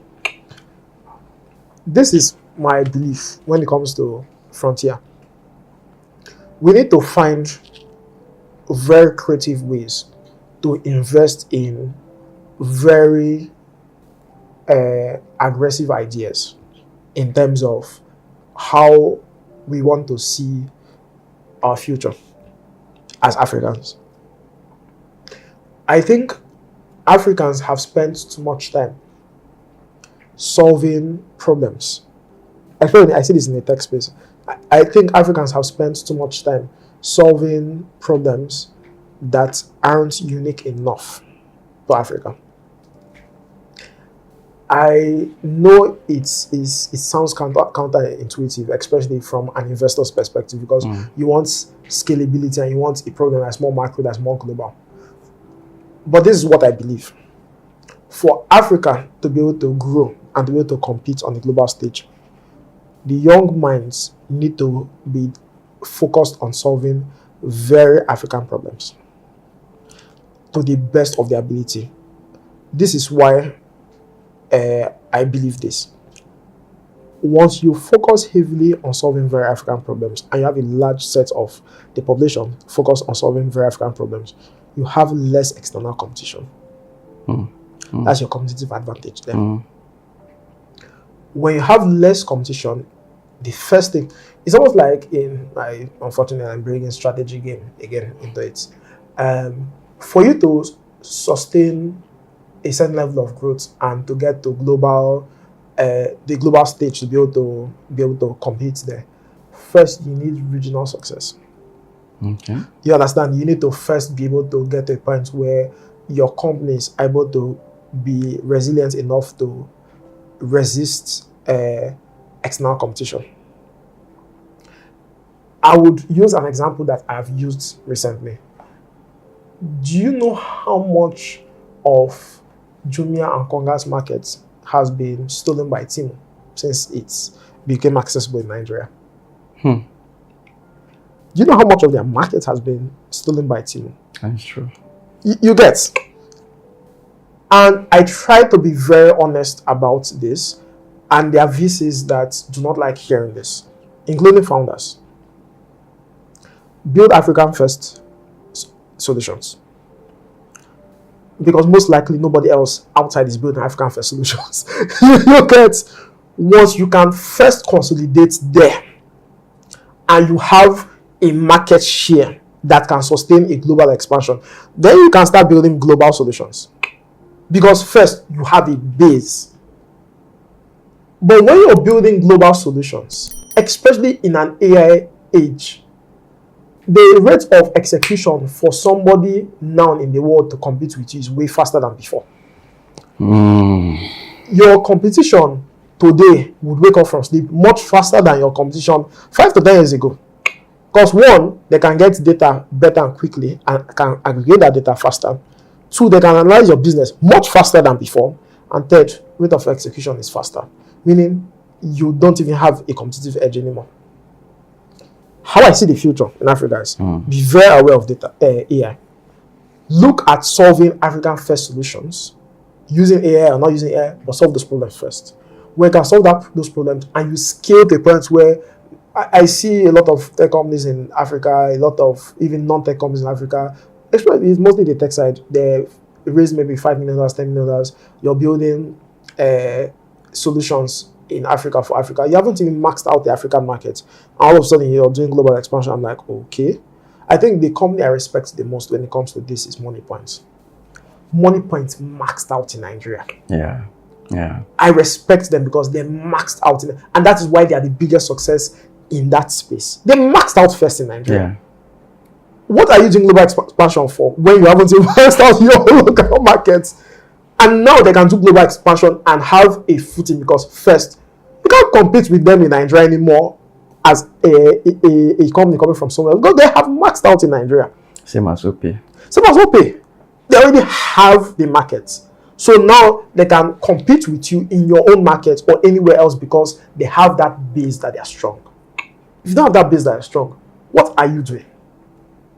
So we need to be very pragmatic about it. This is very deep. Now, as we begin to round up, I just want to ask you this few more questions. Now, what advice do you give to young entrepreneurs looking to make a difference in high-stake industries like yours? You keep asking me for advice. Yeah. And I keep saying I don't like giving advice. You have to. I asked for it by coming on your show. Yes, of course. I would say it is very difficult for you to not rate impact. Rate impact. For you not to prioritize impact as an African investor or African entrepreneur. I've done business in America and I've done business in Nigeria. And I would say it might be a me problem. I would say I'm more, I pay more attention to impact when I'm doing business here. I don't know why. Maybe I might just be sentimental. So my advice is make sure whatever you're building or whatever you want to build has a strong enough business case and is scalable and is a problem that people actually want or people actually have and are willing to pay for. I see, especially in the tech space, I see a lot of people building things that they think are problems but aren't problems. So if you're going to solve a problem, make sure the problem is big enough. Okay. Let's put it this way. If you are going to solve a problem and you expect a certain level of reward for solving that problem, make sure the expected reward equates to the problem you are solving.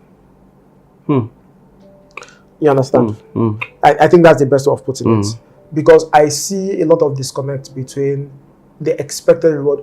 This is something that a lot of people don't like admitting, that all of us go into business for an expected reward, either in heaven or earth. We all have it. We want to make a certain amount of money. We want to have a certain kind of lifestyle. Maybe the lifestyle parts might be lost on a lot of people because honestly, when you get into it, you discover that lifestyle you're imagining, it's not the lifestyle that you want. It's probably more work than enjoyment, but no problem. But be always aware that there's an expected reward, an expected problem that you're solving. Always be sure that the two of them equate to each other. Because a lot of people would go in with an expectation to solve a particular kind of problem and the reward that they expect for that problem, reach the reward, reach the problem. So make sure it's correct. So when you go into it, you can give it your all. That's pretty much it. Now, what role does mentorship play? What does mentorship play in fostering entrepreneurship in Africa, and how do you personally contribute? I would say half the problems I've faced in my business life would have been avoided if I had better mentors. Seriously? Yeah. I'm a very stubborn person by nature. And like I pondered earlier, I like just going head in and then we figure out the rest. And what I would say is because of the problems that I personally solve and problems I personally go after, it is usually very difficult to have roadmaps ahead of me to follow. And honestly, I wish that wasn't the case. This thing is very new to all of us. The first set of proper tech founders in Nigeria are still mostly in their 30s. You understand? All of us are 30 something, you get. A lot of them are still in their 30s. So it's not like this thing in this part of the world has been there for a very long time. So most of the guys that I get advice from aren't necessarily Nigerian founders or former founders or investors. And then the problem with that is there's also a significant disconnect between the advice that they're giving to me and what is applicable in Nigeria. That's the problem. So I think the biggest limitation, there are two. One is we haven't had enough track record in Nigeria, all of us in Nigeria, to be able to have enough consistent data in terms of who has done what and the feedback you can get from what they have done. Obviously, you have the Dangotes, you have the Otedolas, you have the Lumelus that have been successful, Lumelu in banking, Otedola in manufacturing. But the problem is we still need more data, because I'm very pragmatic when I do mentorship personally, because I never want to give data or give updates or feedback to someone based off of just personal perspective. I love to give data. I love to give actual lived data. So if I'm telling you something, I'm not telling you this is what's going to work. What I'm just telling you is this is what I did and this is what I observed. Do with this information you understand? So that's my own version of mentorship. I don't go in for you to tell me aspire to perspire. That's not what I'm interested in. I don't go in for you to tell me tomorrow is bright. Just keep at it. I'm not interested in that option. I know tomorrow is bright, and nobody will ever come to me and they'll hear me tell them, "Oh, the future is bright." That's not my job. I'm sure there are pastors that that can do that. For me, when it comes to mentorship, is being able to have relevant enough data to share with people that are doing something similar in my space, to say, oh, by the way, when we started, this is what we did and this is what we learned. It might be outdated, but there should be enough data in there for you to also know what to do with that data. So I would say we're very unfortunate that we don't have a strong enough culture when it comes to actual mentorship that way. We have a culture where it comes down to projecting success. We do a lot of success projection, and we do a lot of aspire to perspire mentorship, where we focus more on uplifting people's spirits and giving them theoretical aspirations of theoretical descriptions of what the challenges they might face might look like, and no actual, okay, Oga.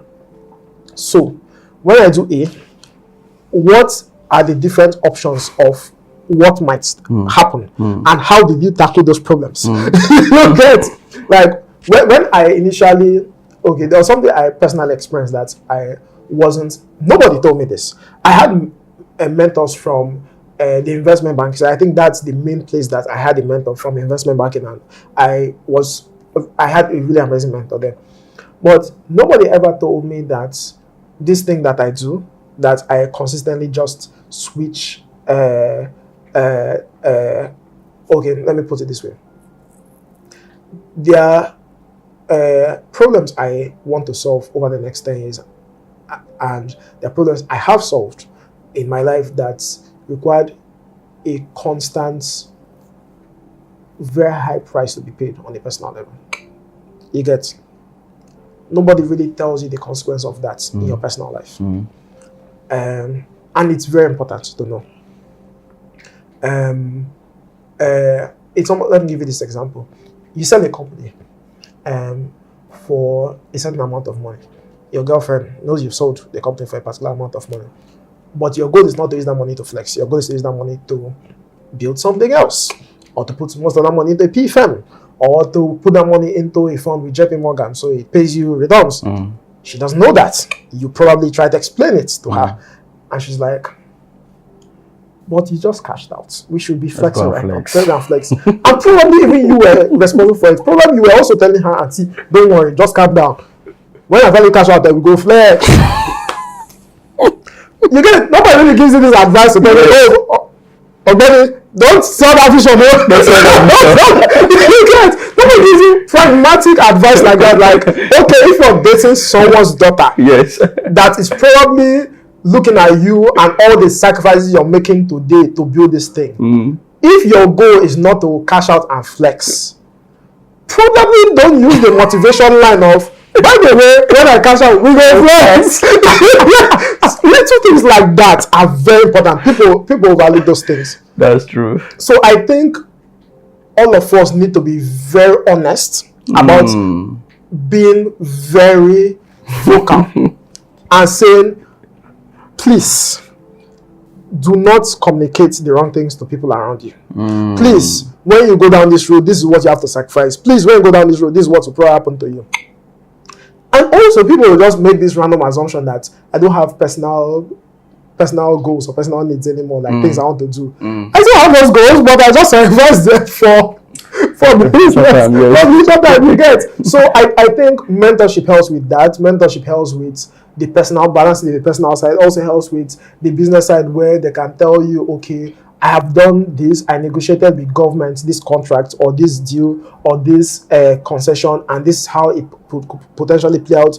Use this law firm, don't use this law firm. These are the consultants to use, don't use these consultants. I have a bad experience with these guys.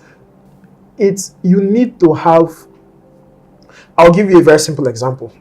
As someone that was in real estate for a while and built houses, with all the experience I had there, do you know I finally even learned something recently that I probably did not even realize? And probably if I had mentors that were doing something or had done something similar in my space, probably would have been told this. So do you know there's a level of the game where when you need to allocate certain contracts in certain areas, you need certain prerequisites and securities. Things as, it took me a while to learn that you needed to even get bank guarantee from certain companies that are doing certain things with you, because of the fact that you don't want to deploy money to something that you're not going to ever see your money. Actually, when you get a certain level, your money is now more valuable. When you're playing around with 100 to 50 million naira, okay, you can lose it. But when you get to billions of naira and a couple $100 million, please, I'm not giving you my money without bank guarantee. You could do that when you are smaller, because growth was the most valuable thing to you. So it was all about quick deals and taking more risks. But you get to a level and you go, well, please, we need security, we need processes in place. But nobody really tells you, okay, this is where this line ends, where you could take X amount of risk and where you can't take X amount of risk anymore. So I had to find that out myself. I had to get to a point where I was like, okay, I can't be risking this much capital without having XYZ processes put in place to protect that capital. Because when I started, I was mostly working with my money and my partner's money. It was mostly a family office where we could just deploy capital and no water, we go see how it could play out. We had processes in place that were put to make sure that we were protected, but it was our processes. Then we got to a point where we're like, okay, you can't be messing around like this with your money, because now if you lose 500 million or you lose 1 billion naira, it go pain you. You get, it affects your balance sheet. You want to grow at X amount every single year. This is a problem. You get, that's why we also started TX, because we needed to close that gap to ensure that the process and transparency and protection for us and even for other people using our infrastructure. So I think that's it. I think getting to that level where you learn and you're like, okay, you might not have mentors that did exactly what you did and are following the process that you have followed. So figure out similar situations and learn from them, but be very aware that whatever you're learning might just be their perspective when they experienced XYZ. We haven't aggregated enough data and enough experience yet in Nigeria to be able to give more detailed mentorship. So I think what we mostly just do is we do aspire to perspire. We talk about our personal experiences and hopes it motivates. In hopes that it motivates the next generation. You get, that's not mentorship. That's motivational speaking. Now, true. Now, building a business in this part of the world can be quite challenging and difficult. Now, what do you think should be the top mindset shift of an average person in this part of the world to be able to help you to succeed in business? No, it's going to be difficult. It's difficult anyway.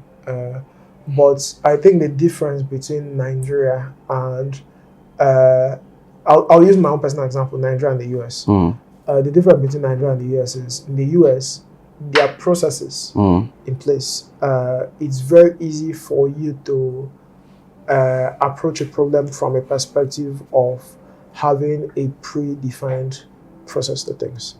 Okay. You get, there was something I told a cousin of mine once that called me. She was crying and complaining about Nigeria, that she's tired of Nigeria. Nigeria is a lawless country. Nigeria is this, Nigeria is that. And I was like, okay, settle down. So I was like, what do you want? Do you want to japa? She was like, she's still making up her mind. So I was like, okay, let me tell you the realities. Nigeria isn't perfect. Africa isn't perfect. There are different spectrums when it comes to Africa. So I try not to generalize Africa when I'm talking about specifics in terms of where we're at. But Nigeria in specific isn't perfect. But what you need to understand about doing business in Nigeria and doing business in so-called developed economies is that Nigeria is basically a society where the path isn't clearly spelled out for you.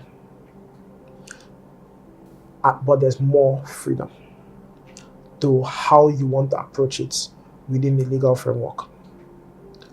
While most advanced societies have more structured pathways, you get, so Nigeria is almost like you have to figure things out yourself. Where developed societies, a lot of the things you do, unless you're maybe at the frontier of innovation, like guys like Elon, you quite literally already have process in place that you can just follow. I can just follow, yes. So if you're building here, I'm very sorry for saying this, but unless you're a VC that has invested in Nigerian or African countries and you were close enough to the founder to have honest conversations about the challenges they're facing, you have no business advising a Nigerian or African founder. Because honestly, it would mislead them. I see heavily funded companies in Africa with very good fundamentals, but fundamentals that will only work in organized societies. Honestly, just go and build, just in short, I'll give you a typical example. It might not fit into my internal logic perfectly, but at least it does a level. You know, I think it was Uber that recently invested in Move. And as soon as they invested in Move, you notice Move moved most of their operations out of Nigeria. Started offering their services more in other countries. Why do you think that happened? Because of the fact that the problem they were solving here, and they started solving here, the model that they needed to apply, that they found that hits product market fit, couldn't fit into the Nigerian situation perfectly, but could fit into someone else's situation. So I think a lot of founders aren't aware of that. A lot of VCs aren't also aware of that. A lot of people fail to realize that Nigeria isn't as unified of an economy as they assume. What works in Lagos will not work in Akwa What works in Akwa Ibom will not work in Kano. Seriously. What works in Kano would obviously not work in Nasarawa. That's what people need to understand. Recently, a lot of people have been asking me why I have been deploying a lot of my funds, my company's funds, into a specific state, Cross River State. People ask, is that because you're from Cross River State and all that, especially on the PE side? I like to tell them that that's because of the fact that to a significant level, I have figured out that market. So it's easier for me to max out that particular market. If you want me to invest into multiple markets, multiple states, I need to take out time to figure out those states, how things work, who are the key players, who do I need to talk to. Why do you say what works in a particular state cannot work in another state? Let me give you an example. If you want to buy, let's say, a paint manufacturing company in Cross River State, and you want to buy a paint manufacturing company in Abuja or in Port Harcourt, there are two different transactions. There are two different things to look out for. If you're buying a paint manufacturing company in Cross River State, especially in Calabar, what you need to understand that your competitive advantage is cost of transportation. Because Cross River State is at the edge of the country, meaning your competition need to quite literally ship their own product into Cross River State, and you have an advantage against them in terms of cost. Meaning your major problem, which is cost, has already been wiped out. Meaning what you need to look out for, completely different. If you need to do the same deal in Abuja, it's not cost of transportation that is your major competitive advantage that you need to look at, because you obviously have Abuja as a hub that a lot of places connect to, and you have other competition in a place like Abuja, meaning different dynamics.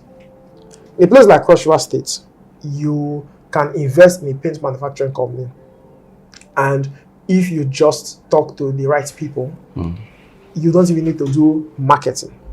I'll even give you another example. Let me use this example because it is more pragmatic. When I still run my real estate fund, I used to do projects in Abuja. In Abuja, for you to sell real estate, you need to do clean marketing, billboards and everything, and then people will drive and say, okay, this company is doing XYZ, so it makes sense, and their branding is dope. When I started investing in Cross River and Akwa Ibom, I felt it was the same thing. I approached it with the same format. We put billboards everywhere, scattered billboards everywhere. I remember the first project we did in Calabar. I put billboards everywhere. Only 2 persons called. Spent about 8 million doing billboards. Quite literally only 2 persons for billboards. Then we noticed the way to approach it wasn't by doing billboards. It was by talking to individuals that just had stronger network of friends. Because cities like that are more about clicks. So you would take a broad macro perspective and business model and go into this market thinking it's supposed to work there. That's not how Nigeria is. Nigeria is diverse. You need a more broken down approach for different markets. Same thing with Lagos. Lagos is a place that if you make noise, people would patronize your business. If you make noise in a place like Calabar, people will run away from your business because they're like, oh, everybody knows what's going on here. Because they want certain level of privacy, certain level of exclusive access. Seriously. You understand? So it's different markets. So, but are there things that you can say, are there principles or laws that you can say apply anywhere, any part of the world, whether in Nigeria or anywhere? Obviously there are. When it comes to business building and success. Obviously there are tons of things. One of them is something as simple as making sure you do your books, making sure you pay your taxes, making sure you have those processes in place, making sure you have a strategy, annual strategy, quarterly strategy. But those ones are different. I'm talking about what will ensure your business must grow. Are there those principles that are universal that will ensure business growth? I think the most consistent one is just endurance and consistency. That's the most universal one. I know why people need to hear a universal answer when it comes to that. But I think we try, as human beings, we try to dilute things to a core that we can actually hold, like a truth that is universal. And it might be my limited experience, but I think the world is a bit more nuanced than that. There are differences in how things are done in different places. I have a friend that does business that just recently opened up her business in Japan, and she quite literally had to move to Japan to live for 6 months to understand the culture there, to understand how business is done there, to understand even who buys what, like the consumption pattern. Is it men? Is it women? You get in the West, you know the patterns. You get it's data. There are things data can show you. There are things data can't show you. You need to understand it to be able to succeed there. I think that's why you have this massive expansion. I think that's why Chinese businesses do better in Africa than European or American businesses, because the Chinese business model is that they send someone to quite literally live here and live not in a tush part of the city, you understand, Yes. but to live there and actually understand the people. You see a lot of businesses selling to their Chinese, a lot of American business, European business selling to their Chinese counterparts. It happens because of the fact that they try to approach the universal truths, you understand, and apply it to Nigeria. It doesn't work. They get frustrated. You know what? I'm done with Nigeria. Chinese people can't take over this. They are able to be more nuanced in how they approach things. So I think even for us Africans and for Nigerian business owners, we need to also be nuanced in how we approach what might work in terms of success in different areas, because here's the truth. Nigeria especially, we never really from inception had a grand vision that we wanted to paint, that we're headed to, even till today.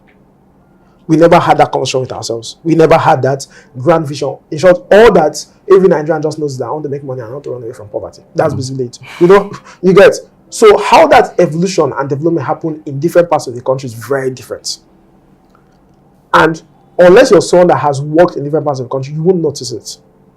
It is very different. I'll give you a simple example. One of the people try to understand why you don't really have very wealthy people from certain states that have so much resources and it's very easy to make money. I had a conversation recently with an investor that was looking at diversity in culture, and he was talking about he doesn't understand why people from this particular place that have access to all these resources that can make money very quickly don't make as much money as they should. What's the problem? So I had to just explain to him. I was like, that's because for them it's easy to make money, and then the bar isn't that high. There's a reason why people in Lagos that live in Lagos, have lived in Lagos for a long time, tend to try to aggregate way more resources, and people in Abuja try to aggregate way more resources. It's simply because of the fact that life is more expensive here. So there's that culture of you want to make more money because honestly you're buying water for 25,000 naira every day because there's no clean water. You get in Abuja, you need to buy property of 400 million naira, 500 million naira, 600 million naira before people feel your business is doing well. In a place like Uyo, honestly, you can build a house for 40 million naira, buy the land for 15 and you're good. What is that guy's motivation for making 10 billion naira? You understand, when he knows that all he needs is to go back to that his business, that is whether it is palm estate or that is rubber estate or whatever, and do ABC, and he makes enough money that can sustain him for the next 5 years. So once you understand it, imagine going to someone like that and trying to tell him there's this business you can do to make 5 billion. He's not interested in that conversation because he's okay. You get. So now, what then ensures exponential growth in business? That you want it. That you want it. Yeah, that's just it. That you want it.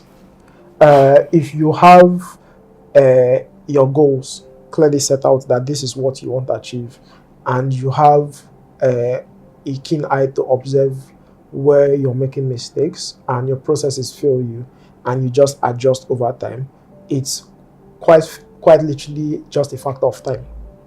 You would eventually get there. It's just having those goals. and making sure that you're consistent enough that every single day mistakes are made, you just correct them and put a process there to make sure you don't repeat old mistakes. Every single day you're making new mistakes. That way you're scaling, that way you're growing. That's just it. Now, if someone is looking for to expand his business or to grow his business and looking for capital, should he come to investors? Should he, if the person has a property, should he sell his property to invest in his business? Do you advise that? Or what are the ways you think the person can do that? I would say it's also very diverse. It depends on the type of business you want to start. It depends on what you want to do. It depends on what your goals are, your personal goals. You want to go and sell your house, your wife might divorce you. You want to sell everything you have to start a business, your girlfriend might leave you. You get, they are different. It depends on personal goals. If you're someone that just wants to make money, I cannot give you advice. In short, I cannot. If it's just money you mainly want to make from business, that's your goal, I don't know how to connect with that. There's something everybody that has done business with me knows about me. I very often only do business with people I've built relationships with over time for two reasons. One, I only engage in business if we have two things in common: shared goals or shared values. That's it. Or both. Both is perfect. I do that because of the fact that I do not like doing one-offs. I think this is where I would say this is my key strong point, and the one thing I would actually say, the reason why I'm where I'm at is because of the fact that I never do one-offs. I never do a business where me and you will just do one deal and when the deal is done, we go our separate ways. I don't do that. You get, I have friends that are, that are governors that honestly, I can call and say, oh, by the way, I need a contract of 1 billion or 2 billion and I can make that, or a contract of 5 billion, I can make that. But the problem is, I don't believe in one-offs. I don't believe in, let's just do one racket and I'll make money and you go. No, I don't believe in that. Do we have a relationship where we can put things in place where we're both able to drive towards our shared goals, your own goals and my own goals? That's how I do. I tend to trust you more when I know that you are going towards a goal and I'm helping you get there. I cannot trust a man that I'm just doing business with because he wants to make money. I can't. You understand? If your objective is just to make money through one-off transaction, it's how I am personally built. If we don't have shared goals or shared values where I know that the relationship we have is pushing you towards your own personal goals, even in my personal life or my business, people that are closest to me, like my my executive assistant, my personal assistant, you can't work with me forever. You can't come to me and tell me you just want to be my personal assistant. Ogbeni, what goals do you have for your life? You get, when you tell me what your goals are, and we can put it in a contract, and I can clearly articulate it, I know that, okay, if you work for me for 2 years, I can help you achieve that goal, and I can invest in it to go and finish that your goal. Then I'm comfortable with you. I trust you enough to know that you're doing this for your benefit and for mine. So should you sell something to invest in your business, go to a bank, or look for equity investors? It depends on when you want to start. Which is the most, you think that you advise someone firstly to look into that can be more safe for that person? What are you starting? That's usually it. Personally, I don't believe you should start a business with debt. Never start a business with debt. So that means you should go sell your property. There's something you have that you can invest into it. That should be the angle you should go. This is the thing. I have never started a business with debt. Maybe that's why and this advice is for Nigerians. Please do not think this is a holistic advice because it varies depending on environment. In America, yes, you can start a business using debt if you know exactly what you're doing, and if it's a business that you have experience in, or you have an experienced operator where you know that from the get-go you start generating revenue that you can use to pay off the debt. But in Nigeria, I would never advise anybody to go start a business with debt. Honestly, your risk level has gone to the roof from day one. If you have a property that you can sell and you have property to live in, sure, you can sell it and go and start your business. But don't sell it and think that money you have sold and maybe made 500 million from selling your property. You carry that 500 million and go and deploy into the business, and you think it is that money that will get you to profitability or get you to sustainability. Okay, your money might finish before you even figure out your product market fit, or before you even figure out your product. So it comes down to realizing and figuring out what you want to do. There are different businesses, there are different things, there are different ways to raise capital, there are different approaches. I know people that start a business and from day one they're able to get VC investors. Me, when I started TX, I knew exactly how long it was going to take me before I even start raising. I did not want to raise at a shitty valuation, and I got into it when I already had money. So I just told myself, okay, I would focus more on building relationships with VCs, and I would focus more on testing the water to figure out what valuation VCs could swallow while I grew, because I did not need to deploy external capital, because I already had money. I already had businesses that I already built that could fund what I was doing. So you don't advise going to banks, meeting VCs or angel investors? I don't advise VCs from the get-go. I would recommend banks. No, angel investors. When you start, angel investors are your best friend, and not just angel investors for their money. People underestimate the value of relationships when you just start. When you start off from the beginning, the greatest value that your business can have is relationships and people that are willing to introduce to other people. There are businesses that I started that the reason why it succeeded was I had people that were angel investors that could just recommend me to a particular client. So it was very easy. So you don't get angel investors just because of their money. As a first-time founder or a second-time founder and you're seeking angel investment, don't collect somebody's money that is only the money that they're giving to you. I never advise that. Collect somebody's money that is willing to give you money and introduce you to someone that will most likely be a client. That's how it works.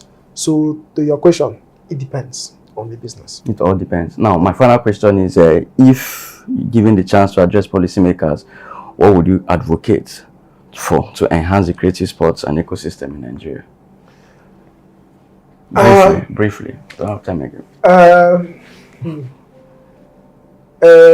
I try not to brief policymakers because I don't think I'm that big enough to brief policymakers.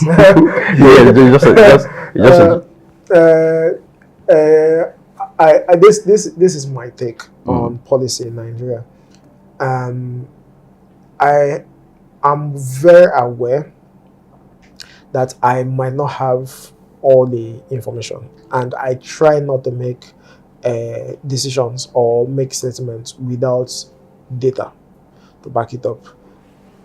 I'm the worst person to have a conversation with about my opinion on things, because if I don't have consistent data from different sources, I can't give an opinion on something. So when it comes to Nigeria, I would say the only thing that policymakers need to look out for is figure out ways to accommodate more local aggregation of capital and more local participation in investments that you would otherwise look at foreign investors for. I'm not saying we should reduce our focus on foreign investors, because we need that diversity in capital. It's important for every society to survive. And we need to be a world where it's easy for you to just deploy capital wherever you feel like is the next market has opportunities. However, I think for there to be a healthy balance between, in terms of things like our FX, in terms of things like the stability and longevity of how we approach business in Africa and in Nigeria, to be precise, we need more local participation by Nigerians that live in Nigeria, that face the consequence of the investments they make. It's important because if you're not building your home, most times you become negligent of the consequence of the decisions you make. So it's very essential that policymakers make Nigeria more encouraging for Nigerians to invest in. Now, in all of this, would you say you come from a middle class, poor background, or wealthy background? I'm not one of those guys that will say I came from the bottom and now we're here. Okay. No, my parents were very comfortable. Okay. I grew up in a comfortable background. They were able to give I and my siblings what we needed. I don't like doing the whole thing of, oh, I built this shit on my own. No, excuse my French. Come from the bottom now. No, I remember there were 2 years of my life that my business wasn't going great, and I went and settled in my father's house. Seriously?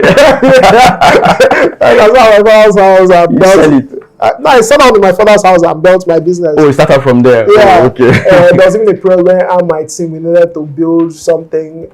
We needed to do a whole sprint, and we needed to be focused.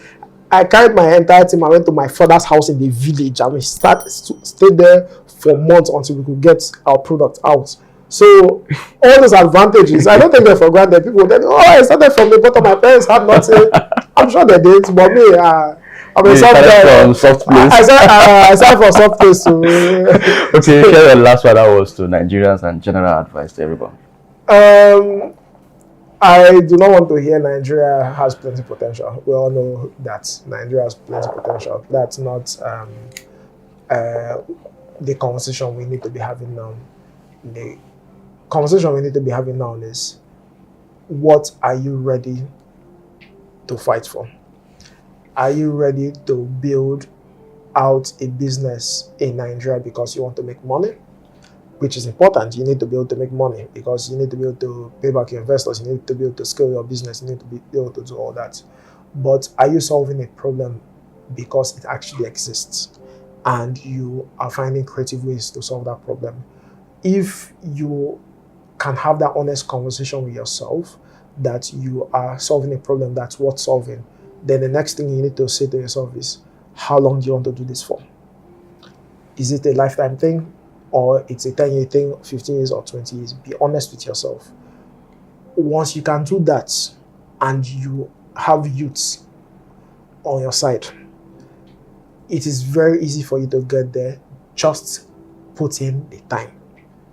Never tell yourself, we'll do it sharp and we'll get it done. No. It's important to be optimistic at the beginning. Not at the beginning, at every single point, but like, how difficult can it be? It might take 5 years. You understand? But be honest about how much time you want to give things before they grow. So that way you're never frustrated with your own process. And be aware that, okay, I'm solving this problem because it matters. That's pretty much it. Thank you so very much. Thank you so very much. Thank you. You shared more deeper truths than I expected. Thank you so much. Thank you so much. Thank you so much. Thank you for having me. Thank you so much. Thank you so much. So that is it, guys. You've heard from Nelson Elemi in this very, very powerful and remarkable life transforming episode of Selahmeditate. So I don't know if you'd like to share people, maybe to reach out to you, contact you for anything, mentorship or advice or any business or whatever. Because of how busy things get and how crazy things get, it's usually difficult for people to just reach me directly. Because I also have a problem. If you reach me directly and I see your message, I allocate too much resources and time to try to attend to you, because I also have a problem of, I believe every single person has something they are seeing that you might not see. So my team tries to build processes around me to ensure that I never have that direct contact. But if you send me DM on IG, I very often respond. Nelson Elemi. I just recently started using my Twitter again, so I'm not sure that's the best place to reach me because I'm very inconsistent there. I wake up from the one day I tweet. Then LinkedIn, I see my messages on LinkedIn, but I think the ones I respond to the most on IG. I don't post as often as I used to before. I don't have my picture at some point, but I'm fairly active there. I post my status, I respond to messages and everything. I think that's the best place to reach me. All of them, same name, Nelson Elemi. Yes. So guys, you have heard from Nelson Elemi. So that is it. Thank you once again for watching this episode. I appreciate every one of you for your love and your appreciation so far and how you've been with us so far from the get-go of all of this. So if this is your first time coming to the channel, do it to hit the subscribe button, like this video, and share it with those who this is going to impact. Thank my guest once again, Nelson Elemi. Thank you, my brother, for this very powerful episode, guys. So I'm going to see you again next time. I remain your host, Benzik. Cheers.